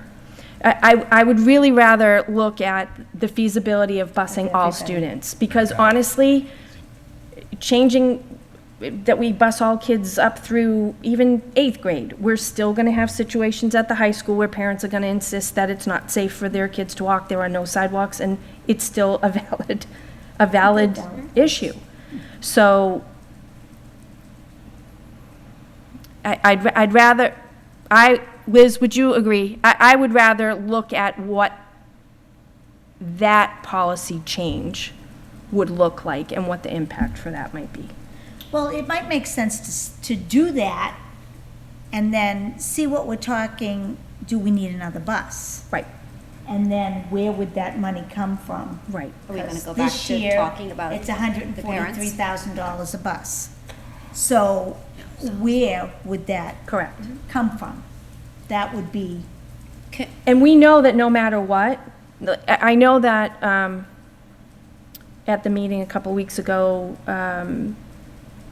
Mr. Jeffries made the comment that if we bused everyone, that there would be no more cars, and that would be a benefit not only for the community, but also for the environment. And I know that that is just absolutely not the case. It's not, because all of the kids at the primary school are eligible under the current policy. And we have a really lengthy car drop-off line. So we do know that not all families at any level, any grade level, not all families are going to put their kids on the bus. So, like, what's the margin? How close are we to be able to get all 1,600 plus on a bus? Are we within that margin where, you know, the number of parents that would drive might put us close to the zone of being able to bus everybody with 11 buses? We'd have to take a look at it. Mr. Laitman? So going off of that, I think, like the superintendent said, not all parents are going to want to have their child take a bus. I know that Mr. Cassidy, when he was presenting bus options, he had mentioned possible purchase of a bus pass or paying for your bus. I think we should definitely explore that. I think if parents are to register their child, get the bus pass, pay a small fee, I think that at least gives the administration an idea of who wants to get a pass, and then also who's definitely not going to take the bus. You get a better idea of numbers. Mr. Beardmore? The good news is this is not a decision we have to make tonight or even Correct. next week, right? Like, we've got a little bit of, not an infinite amount of time, but a little bit amount of time to kind of get our information straight. And I also think that we do need additional community input here. But that community input should be as informed as possible, meaning it's great to say that we should bus every kid until you know what the cost associated of that change in policy is. And so I think we do need some round numbers just to kind of understand that, so that the community can say, okay, we want to take on another, whatever it is, this could be a $500,000 hit, right? And you know, is that worth that cost or not? You know, there will be parents who say we should bus every kid. We had commenters last week who live on Whiting Street, right? That's literally, you could throw a baseball from their house to the middle high school and be on school property. But because of the intersection, no crosswalks, like, I mean, you know, these are all, a parent is a parent, and they're gonna, you know, think about the safety of their kids, and I understand that. So I think we need a lot more information to kind of distill before I'm ready to say I think we should have it 2 miles, mile and a half, Right. 1 mile, whatever. The other thing, though, that I think we should be thinking about is, this is back to my, you know, who moved my cheese theme, right? Like, making this as predictable as possible for everybody, so that they really know what the timeline is and what the process is and what the trade-offs are and when too late is too late. Because I really want, August 15th to be way too late next year to do this, right? So that needs to be part of the policy as we're thinking about it. It's not just the resources that we're putting in this, but it's also the process by which we go about allocating, and then the exceptions to the process. New kid moves into school, or whatever that might be. But I think we need to be mindful of that. The other question that I frankly don't know the answer to is the drop-off policy, the on the bus off the bus thing with the third and fourth graders in particular. Yeah, so I think that, but that's part of the calculus here a little bit, right? So for example, I believe, my hypothesis is that we have kids that are going to other homes or are being driven by other people into school because their parents can't meet that policy. Or they're in extended day, and they wouldn't be in extended day if that policy didn't exist. So you know what I mean? Like, there's additional assumptions that we'll need to account for before. And by the way, I think you all know I'm for changing the policy, but I think that we need to be deliberate in terms of understanding how that relates to the associated costs. Sure. Mr. Schoenbrini? When we had this conversation in December, I asked, because I did not know, whether it's better for the kids at the school and the teachers and everybody involved to have them ride the bus versus doing them in car drop-off. And if I'm wrong in my recollection, let me know. But my recollection, Dr. Barnum, was that you said that it was easier if they were bused as opposed to having long car lines. If that's the case, then would it make sense to try to somehow incentivize people riding the bus through money so that we get what we want, and then if we don't get all of what we want, the money would be used to pay for the things that we don't have the funds to pay for or hadn't allocated the funds to pay for in the beginning. So like Brian had mentioned a bus pass, but if our goal is to get them to ride the bus, what if we had like a car fee pass? a fee for the pickup tag or whatever, so that we could try to constrain that, and to the extent that we can't, we get some money out of it, so that we give them a choice. I think Peter's right that we make the choice obvious, transparent, and we tell them really loudly, and then if for some reason they miss it or they don't like it, it's a monetary thing so they can make that work. And obviously, we'd have to make a consideration about need and that kind of stuff. But like just using something to incentivize it, and money tends to be good at incentivizing people's behavior, to incentivize how we want it to come out, as opposed to trying to figure out like who we cover. Because I think that you're like, as soon as I said it to you and you said, well, this is everybody, that's the problem, right? Like if we create a policy that has exceptions, the exceptions would have to be so narrowly tuned that it wouldn't hit everybody. Right. So instead of trying to work at it that way, try to achieve desired results. It's very similar to the vote that you took last week to accommodate. Yeah. Right? Now that we're going to accommodate, great. Everybody. Then sign me up. Right? Whereas many of these people had already had other arrangements, right? But when we opened the door and said we would accommodate, we got an awful lot of requests. But you did it. Oh, we did it. That's the thing. You and Liz did it. So yeah. Your success has been rewarded with more work. Thank you.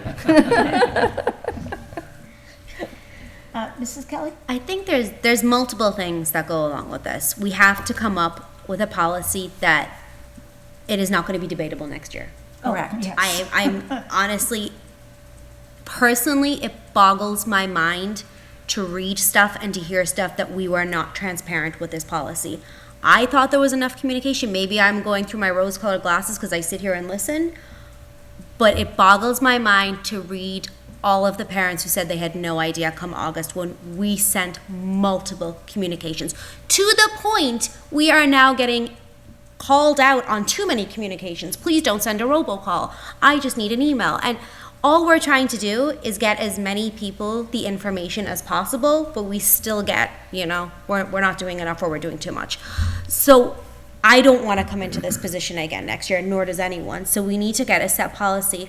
I remember, Mr. Cassidy, correct me if I'm wrong, but did you provide information from other districts last year with who was having to pay for buses? I thought you did, right? Mm-hmm. Could you possibly bring those numbers? Because again, as much as this is great, let's bus everyone. As we all know, there's houses going up left, right, and center in this place. We're not going to be able to afford this. So we have to start looking at ways. And I know all these parents who are demanding to be bused are not going to be happy about having to pay, but realistically, we have to figure out a way that we're going to be able to pay for this, because it's not sustainable that we're going to just keep saying it's fine, because in a couple of years, it's not going to be fine. We're not going to have the money. So there's a lot of ways to look at this. Well, the pay for piece, to really pay for the bus, is astronomical. Oh, yeah. People can't do it. No. So if we're going to, and the other, well, now I've got two trains of thought at the same time, having trouble finishing them. I don't know that that's going to help to do that, but it may. I mean, what do I know? My other train of thought is, we have to look carefully. Houses are going up right and left. I completely agree. There've been 3 sold in my very close neighborhood over this last 2 months, not a single child. Big houses, huge. You could put 3 of mine in there, and there's no kids. So by the time children may come, some of our others will be gone. I don't know, the development scares me on Howard Street. That's the part that scares me. The houses that are going up here and there, we probably can cushion that. But when we walked that property and we talked to the developer, he didn't think there'd be that many kids.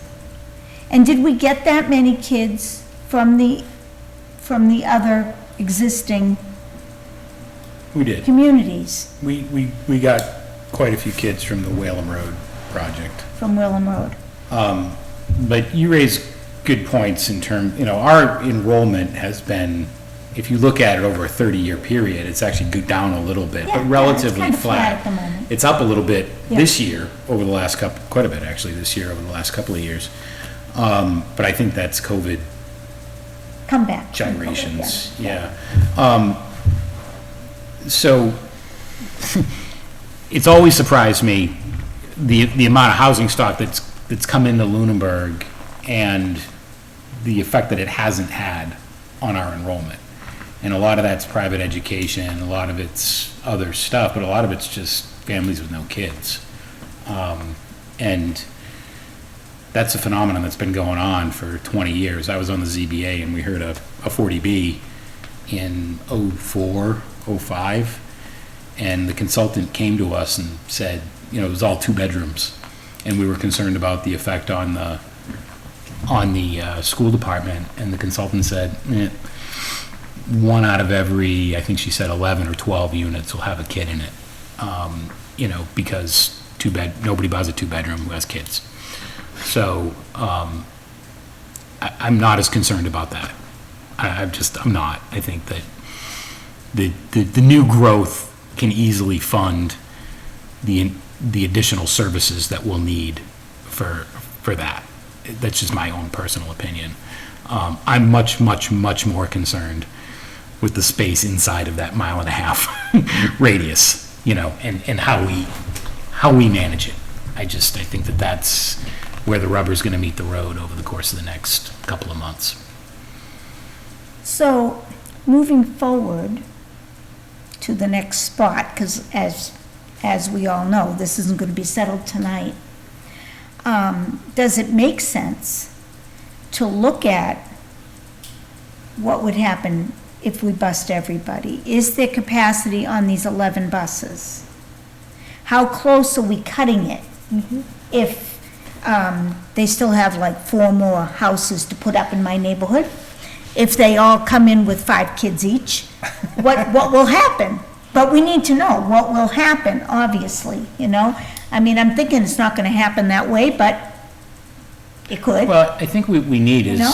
we need some kind of expectation around resiliency or elasticity. I'm not thinking of the right word here, right? But we've got 11 buses today. Let's say those 11 buses gave us the ability for, in 2022, 2023, to do 100% coverage of town, right? Given our sort of patchwork approach this year, right? Will those 11 buses, if that becomes a permanent policy, will that be adequate? And are we at, 1% elasticity, or are we at 5% elasticity, right? And if we're at 1%, we better budget another bus.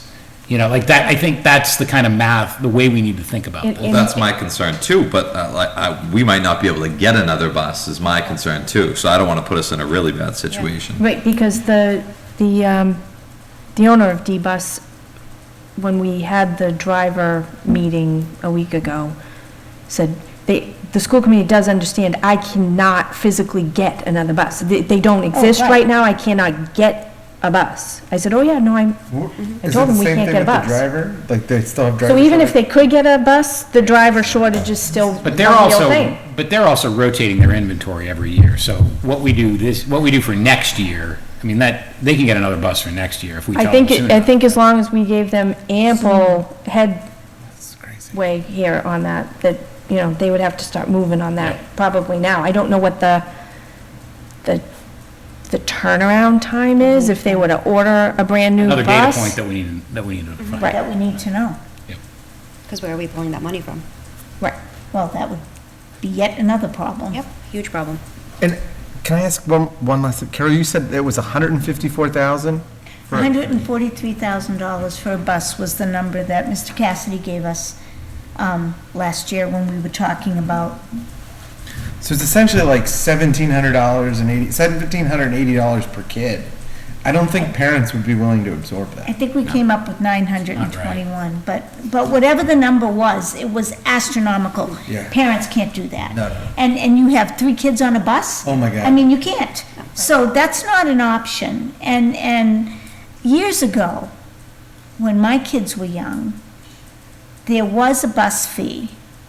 Now, I didn't have to pay it because I live on the boonies, but the people that did have to pay it, it was $180 a year.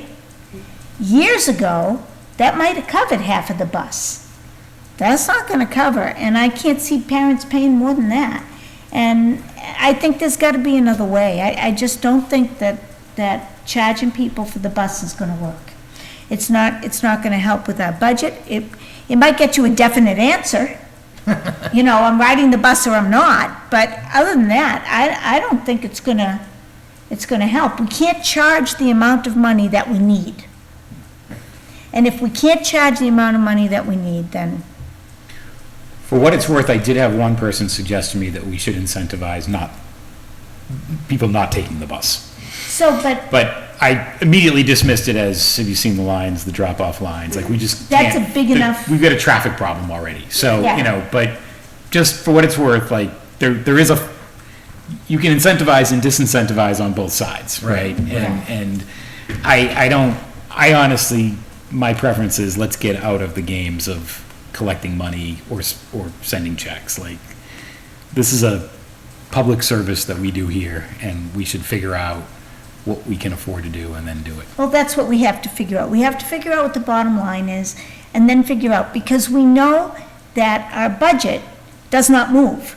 We can see that if we need another bus, that's all very well and good, but our budget is going to be 2.5%, or a little higher or a little lower, depending on the year and the cost of the insurance or whatever.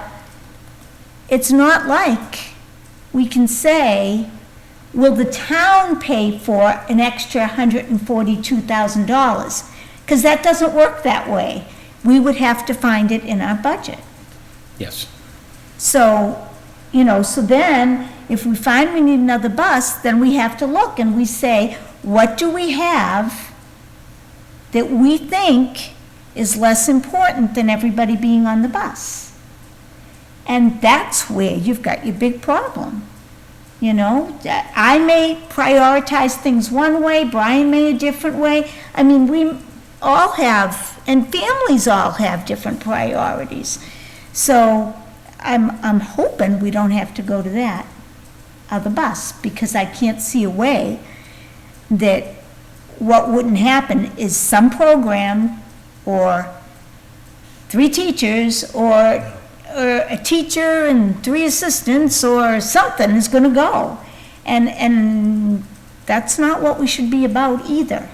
So I think the best thing to do, and people can tell me if I'm wrong, but the best thing to do is to let Dr. Burnham figure out if this is doable. How close are we to your elasticity point? How close is the problem?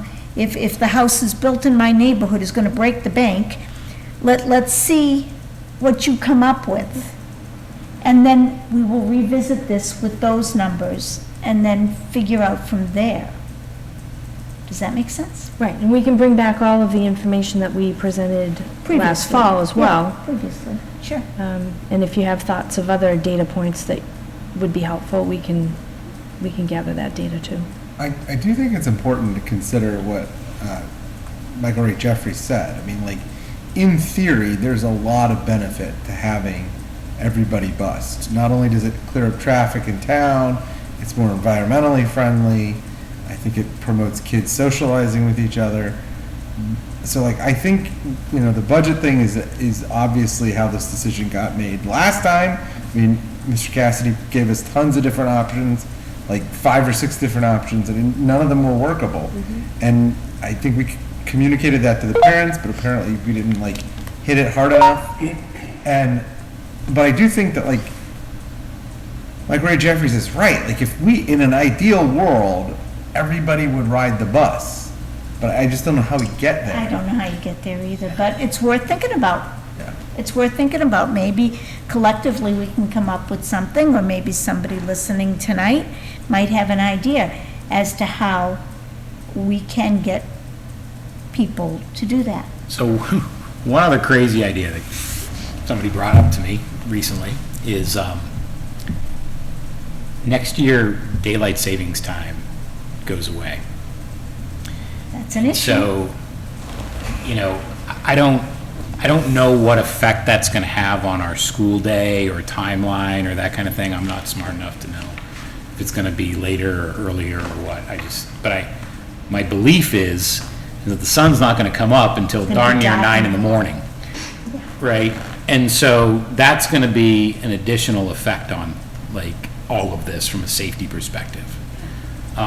And it just, you know, since this is a policy that's going to affect next year, I just think it's something that we ought to throw out there. Like, we probably are going to need to have a school day kind of conversation at some point, or, you know, like, you know, does that mean maybe we should stagger the school day and have 3 different timelines instead of 2, and maybe it's another bus run, you know, instead of 2 runs a day, it's 3, or something, you know, like, I don't, probably not feasible, but I think that change in how we do things as a society is something that we need to be thinking about in advance.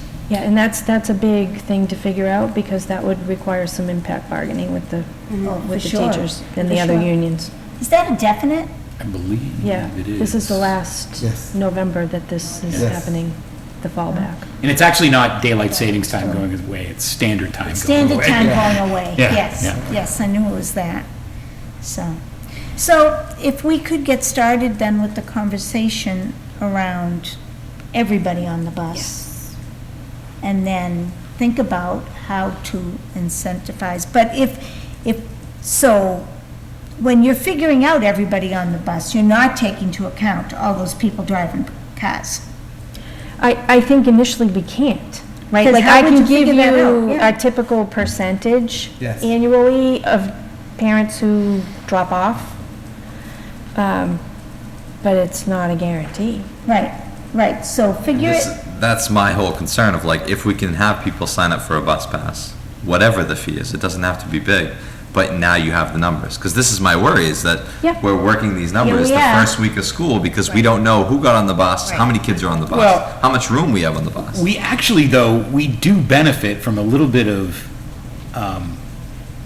unexpected data, right? We have anecdotal data now about when you suspend a policy, how many people sign up for the bus, Well, right? yes, Like, we did I mean, get that. we know now something that we didn't know 2 weeks ago, right? Like, and you can probably make some degree of assumption around that, you know, at least it's a baseline that we didn't previously have. So in every business decision, you have to make assumptions, and we're in that position now, where we just gotta agree to the assumptions and then run the analytics And based one on of the those data assumptions. points that we didn't have time to sort through and have for you in time for tonight, you know, we can take a look at this 214 new requests that came in and figure out how many of them were within the half mile, the mile and a half, or beyond. Right. We just didn't have the time No, to do of course that in not. time for tonight. Okay. Just really quickly going back to the community involvement, obviously the community is going to say they want to be involved. Oh, And well. judging from the two parents that are on tonight, sometimes Facebook is the avenue they choose. We need to figure out a way, whether it's carrier pigeons or something, to get the word out to all the parents. Please come with your opinions, and please don't just assume that we're gonna read it on social media, because we want their opinions. Well, So before I don't we know how make- we're gonna do that. Before we make any decision, I would suggest holding Some a kind of forum to just But it's talk about this. how will we communicate that Well, forum so that people? But the other thing is, you may have two parents on the call right Mm. now, but you don't know how many people are home watching on Channel 8. I hope there's more than You know? two. Because if I don't want to get involved in the conversation, I'm watching, but I'm on Channel 8. I always forget about that, You because we know? don't have that channel. Yeah. Oh, see, well, that's Yes, the I other don't. thing, though, is that a lot of people don't have Don't, those. yeah. Well, see, I'm old. But it's on Facebook, it's on YouTube, people are watching. Really? You know, I spend a lot of time in the summer months, because I work from home, you know, kind of sitting on my front porch, and people walk in my neighborhood, and people will stop and be like, you know, they'll join mid-conversation to where we were the week, but like, assuming that I know that they were watching, you know? So people are watching, believe me. yeah. More people than you think. Than you I think, would yeah. hope so, but it's the feedback we're getting that they're not receiving this information. I want to bypass that feedback as to say, okay, how can we communicate to you that this is taking place on this day and time, and we are welcoming your opinions, as opposed to hearing about it 3 days later on Facebook as, when did we ever get that So- information? So I think that one of the things we should probably, and I understand this conversation is getting long, but to think about is a timeline to set expectations on this, right? Because I may be thinking that we need to wrap this up in September, and you may be thinking that it's a, you know, first semester kind of thing. But there are other big policy issues that we have to deal with, such as communications, right? Which is not a Right. one meeting topic either. No. So I do think that we probably should come to some agreement in terms of like, what is a reasonable timeline and calendar to deal with these things? I know that there's a calendar already for policies, but Yeah, we're yeah. gonna throw that out and do this, you know. Right. But I say our we have to have it done by date is when she can order the bus. Because it's not gonna help us if we say we can make this decision in December and the point. bus has to be ordered by November. Okay. So to me, that's where your timeline comes from. Okay. Because if we can't get the decision in time to get a bus, I know they're still waiting for like 25 in Worcester, brand new Oh, ones. my God. They haven't come in on time. We So don't have that problem. they got 49 delivered, and they have 25 or something more to go, and they're not there. So we don't want that problem. So we have to find out when that date is, and then work this timeline backwards from there. But I also think we don't wanna be having this discussion in December. No. No. I mean, we no, really, no, of we course gotta, you know, in my mind, it's like Thanksgiving at the latest. not. Yeah, you know. oh, we want to wrap this up Quicker than that. as soon as possible, but I think we get the last possible date, then we work backwards from there. That's, I think, is what we do. Okay, if we think we've gone through this enough for one night, we'll be back at it, for sure. Next Okay, agenda? yes, that one goes on the next agenda. Next is the protocol review. And if you look, Dr. Burnham did post the protocol review. I looked through it, and I do believe she captured what we said. So, Mr. Schoenbrini, you weren't at that meeting. No, I was not. So, did you have a chance to look? I have through not it? had a chance. No, Today 'cause was you've been, like, a really bad day. Out straight, yeah. So, I hesitate to act on this without Okay, that's fine. Mr. Schoenbrini having the opportunity to look at it, because there's a lot in it, and where you are also a relatively new member, Yes. there is a lot in here that you may not be aware of. Yes, ma'am. So, do we think we Take a should look table next this? Yep. I'm sorry, everybody. I just, Don't be today was. sorry. It's fine. Okay. Things happen. Not to worry. So, But if there are questions on clearing it up, I just don't want to vote on it. No. Did you have a question on something, Peter? my number one comment is I think the superintendent, and I don't know if you did this alone or with help, but whoever did the work did a great job. I think this is good Okay, work. because I was trying to make sense of my notes. And Yeah, I no, didn't know how well I- I captured what your intent was. Oh, I thought Yeah. it was pretty close. Yeah.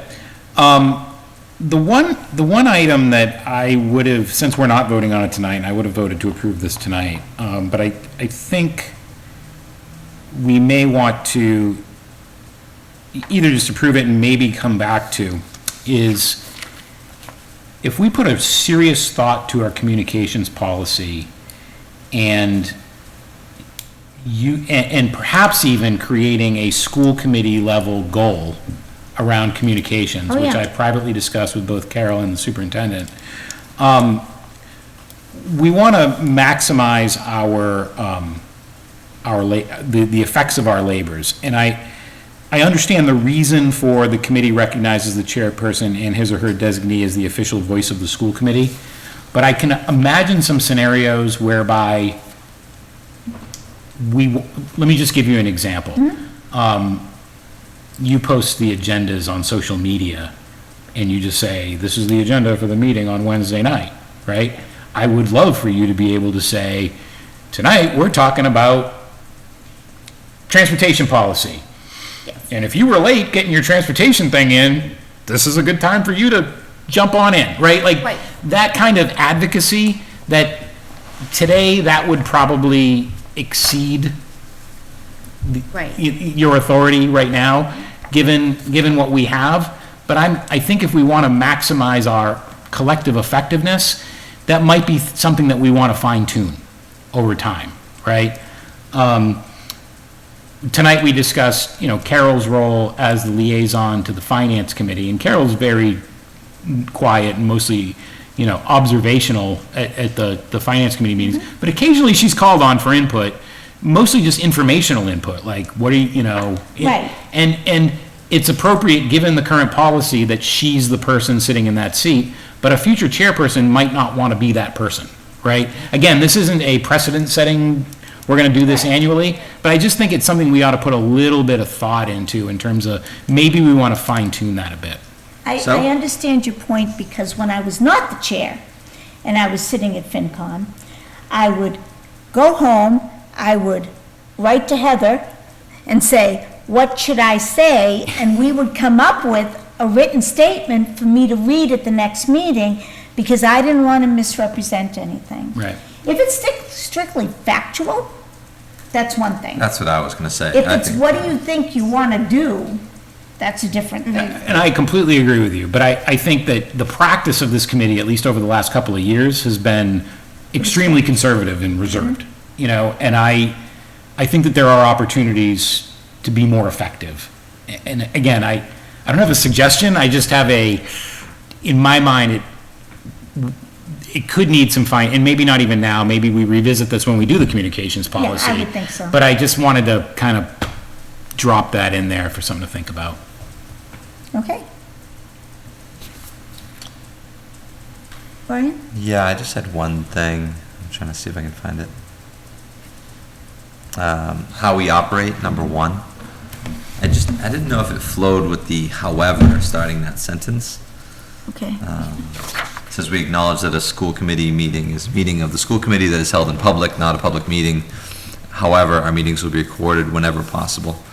I thought maybe that it could be that it's maybe not a public meeting, comma, our meetings will be recorded whenever possible.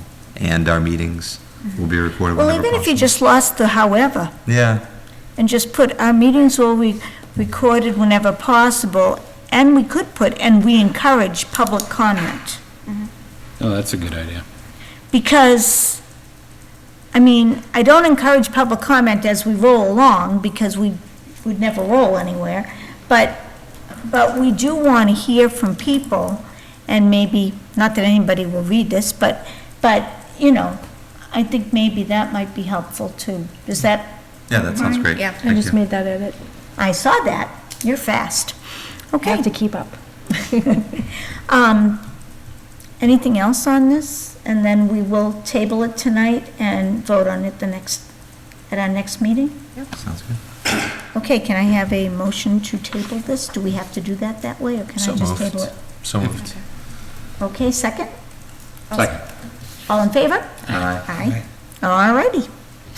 So that brings us to very patient Mr. Rogers sitting here, to public comment. Public comment is open to any topic that is controlled by the board, and typically we limit it to 3 minutes per person, but come on up. Thanks, I'll be brief. I was coming back from Boston, had another medical appointment, and my wife turned the meeting on, so I had the benefit of listening to the first part of it. The reason I'm here is I tried to get on Zoom, and it wouldn't go through. The lady said, this is the wrong number, so in fairness, maybe I just did it wrong, so I just came up here, so. I have 3 issues. The first of which is the bus issue, okay? And I thought that I heard the following, okay? That there was an issue with the bus, and that the driver of the bus never had driven a bus before, that the driver was unfamiliar with the route, and that the driver was not familiar with and felt comfortable with the protocol of the students getting on the bus.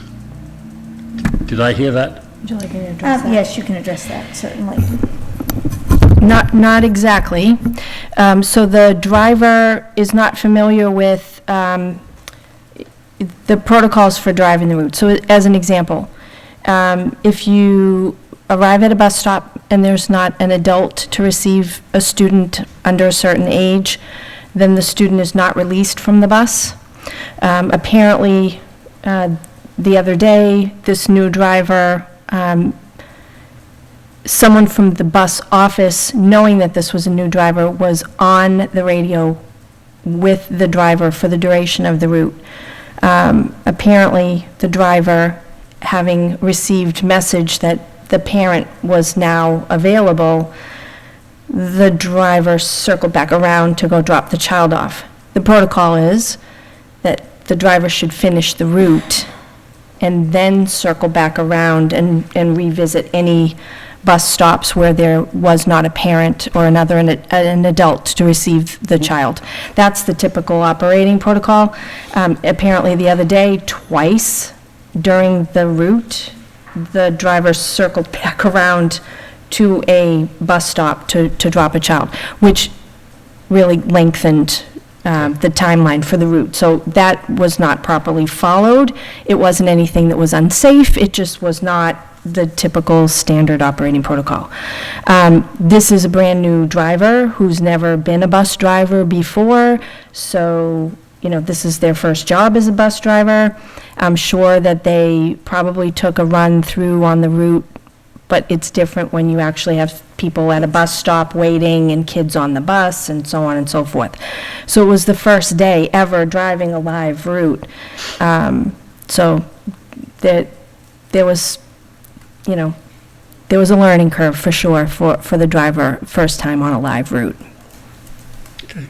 And the protocol I would encourage you to listen to the transmission, because I heard differently. Okay, I'm not going to belabor the point. But when I heard the driver has never driven a bus before, I said, what the hell is going on? You know? So I'd encourage you to... So just generally, broadly, there is a significant shortage of drivers for buses.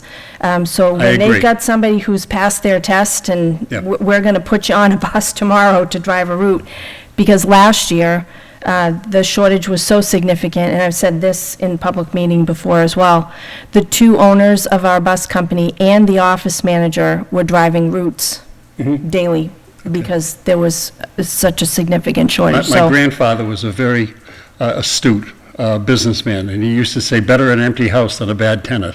I'd rather have a bus stay still rather than have somebody that's not qualified and know what the heck they're doing. Enough said, you know where I'm coming from. Second thing is, I was surprised that mention was made of the training position, that you have offers out to some people or looking for somebody. Athletic training. The athletic trainer position. Sorry? Athletic trainer? Yes. That was part of the budget that was approved last year. Okay. I was not aware that it was going to be moved along that quickly. Having said that, where will this trainer be housed? This is an athletic trainer that's going to support the athletic program. Sure, I'm familiar with it, what a trainer does, and yeah. So they'll be showing up at in the afternoon for our practices and our games in the evening, weekends. Yeah. I imagine that they will have some shared office space either with the athletic director inside the school or potentially even in some modified office set up in the field house, potentially.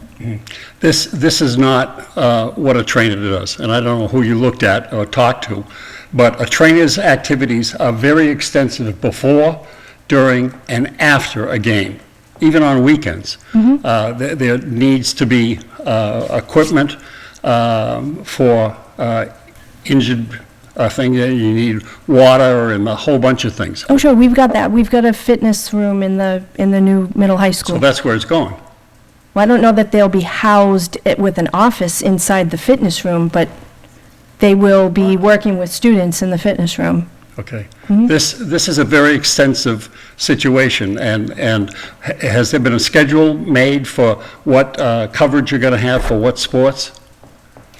That is up to the athletic director. I don't have that schedule. We don't even have an athletic trainer hired at this point, so no, I don't have that information. Well, it's extensive because the hours that they work are extensive, so I would encourage you. And I still think that something should be done with the EMTs in town in terms of help and that kind of thing. But believe me, one person is not enough for the number of students that you have, my opinion, in this program. And I've raised a lot of money for my alma mater in this, and I really do know what I'm talking about in this regard. Last issue, real quick, budget. 5 years out, come on. Give me a break.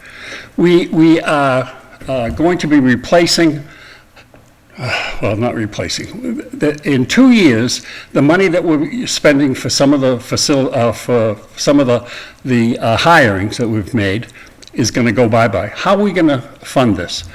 Rather than do it that way, I would strongly suggest that the coordination be undertaken with the town manager to figure out how much money there's going to be, to do it absolutely backwards. This is projected how much money we're going to have. What will that take care of? Not, this is what we need and whatever. I mean, it's a whole different ballgame insofar as I'm concerned. And I could talk ad infinitum about that, but I'm not going to because you were courteous enough to let me say what I said. But it scares me to death about this budget in terms of trying to go out 5 years. I just don't see how we can do it with so many things that are up and down, and you know, I think it's, you know, going to be really challenging. That's it. Thank you, Mr. Rogers. Thank you. Always good to see you.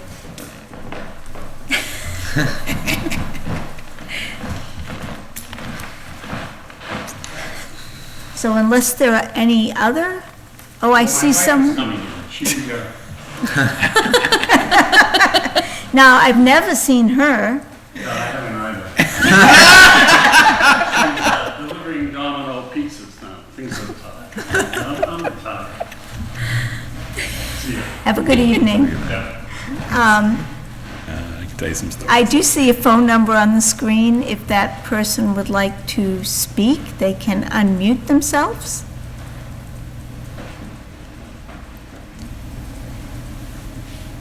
Seeing as I don't see them unmuting themselves, I would take a, I do now. Oh, sorry about that. It's Rhonda Alessio from 181 Reservoir Road again. I just wanted to follow up after hearing, that the goal would be to encourage parents to put their kids on the school bus.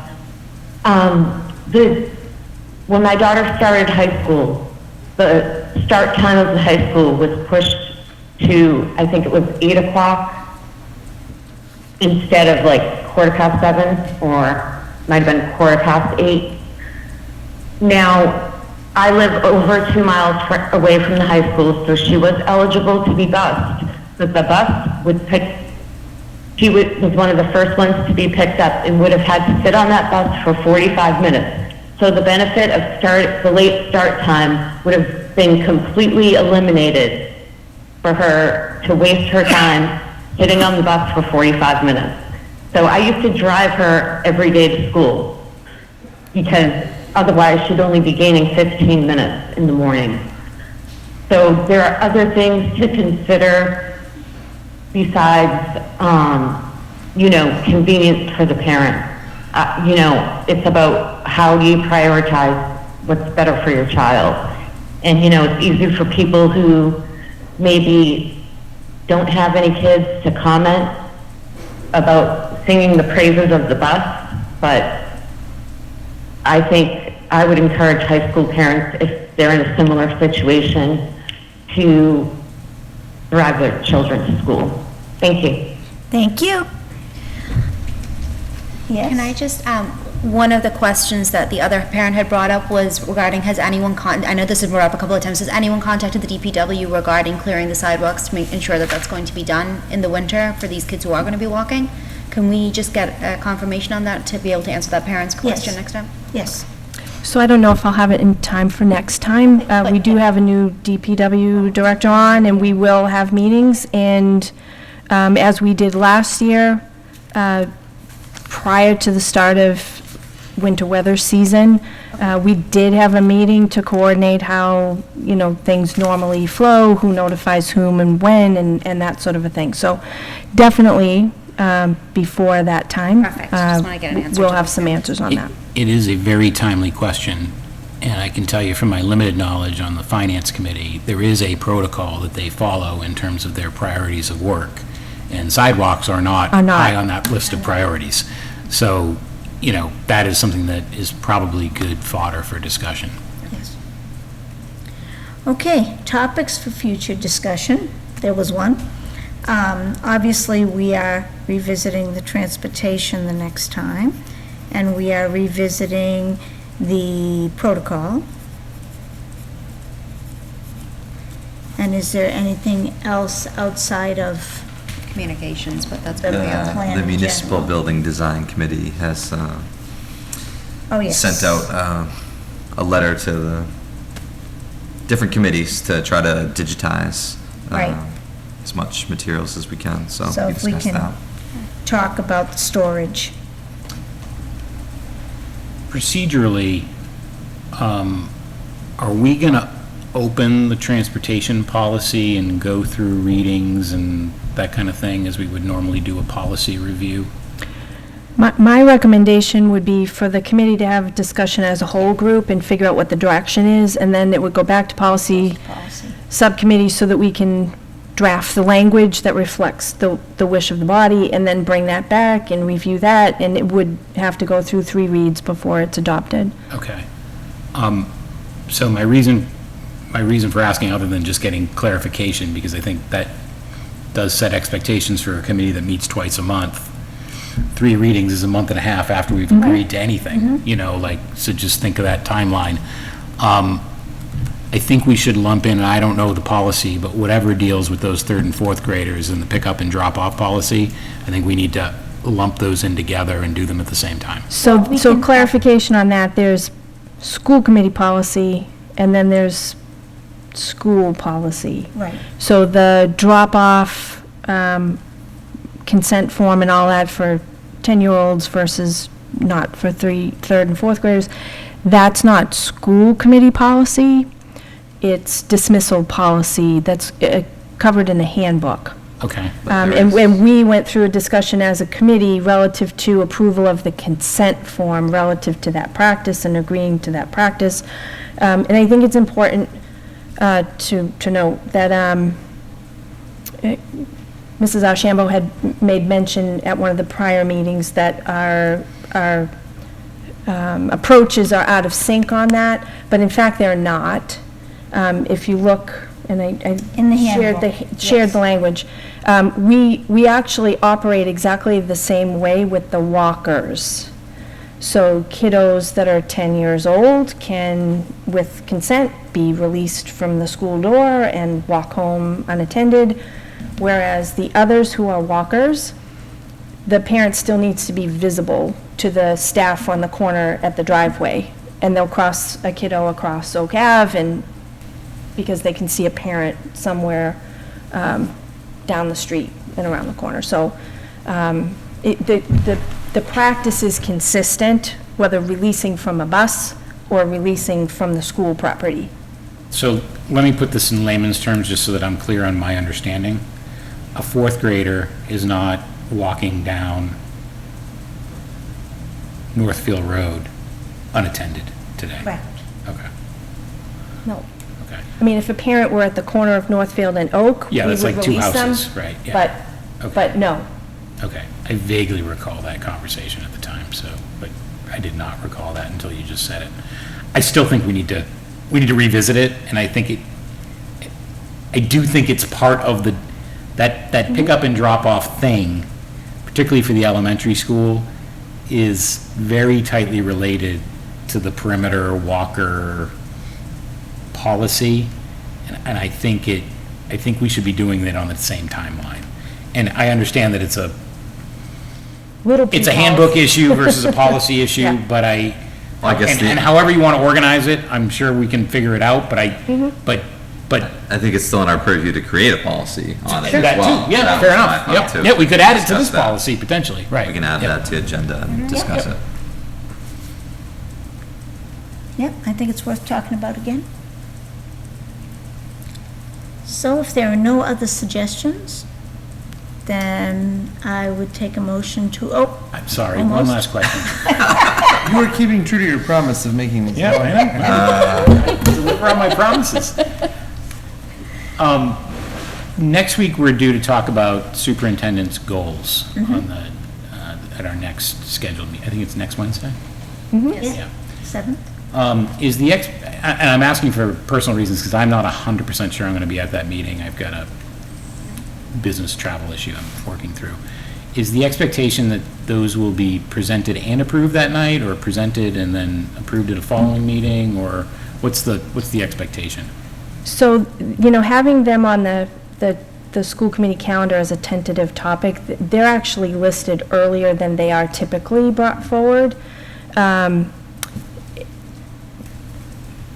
My wish would be to have the committee at least approve one goal, which is the student learning goal, because on September 13th, all of the principals at their faculty meetings are going to present information to their faculty around the evaluation process, the timeline, priority focus indicators for evaluation, and we would like to be able to, at that same time, roll out goals that would be district-wide goals that would be my goal, would be administrator's goal, and would be an option for a goal that teachers could choose to jump on. So that would be the one goal that I would like to have approved next week so that I can, go before the faculty and say that this is an approved student learning goal, that all of the administrators are working on as a team, and teachers can choose to accept that goal for their own. But the rest, now typically it's a required one student learning goal, one professional practice goal, and then 2 district improvement goals. So clearly the others can wait. But I would like to. So my ask would be if you just circulate that, whatever the final version of that is, well in advance, so I have an opportunity to follow up with you if I'm unable to be there. That'd be, I'd appreciate that. Yep. Okay.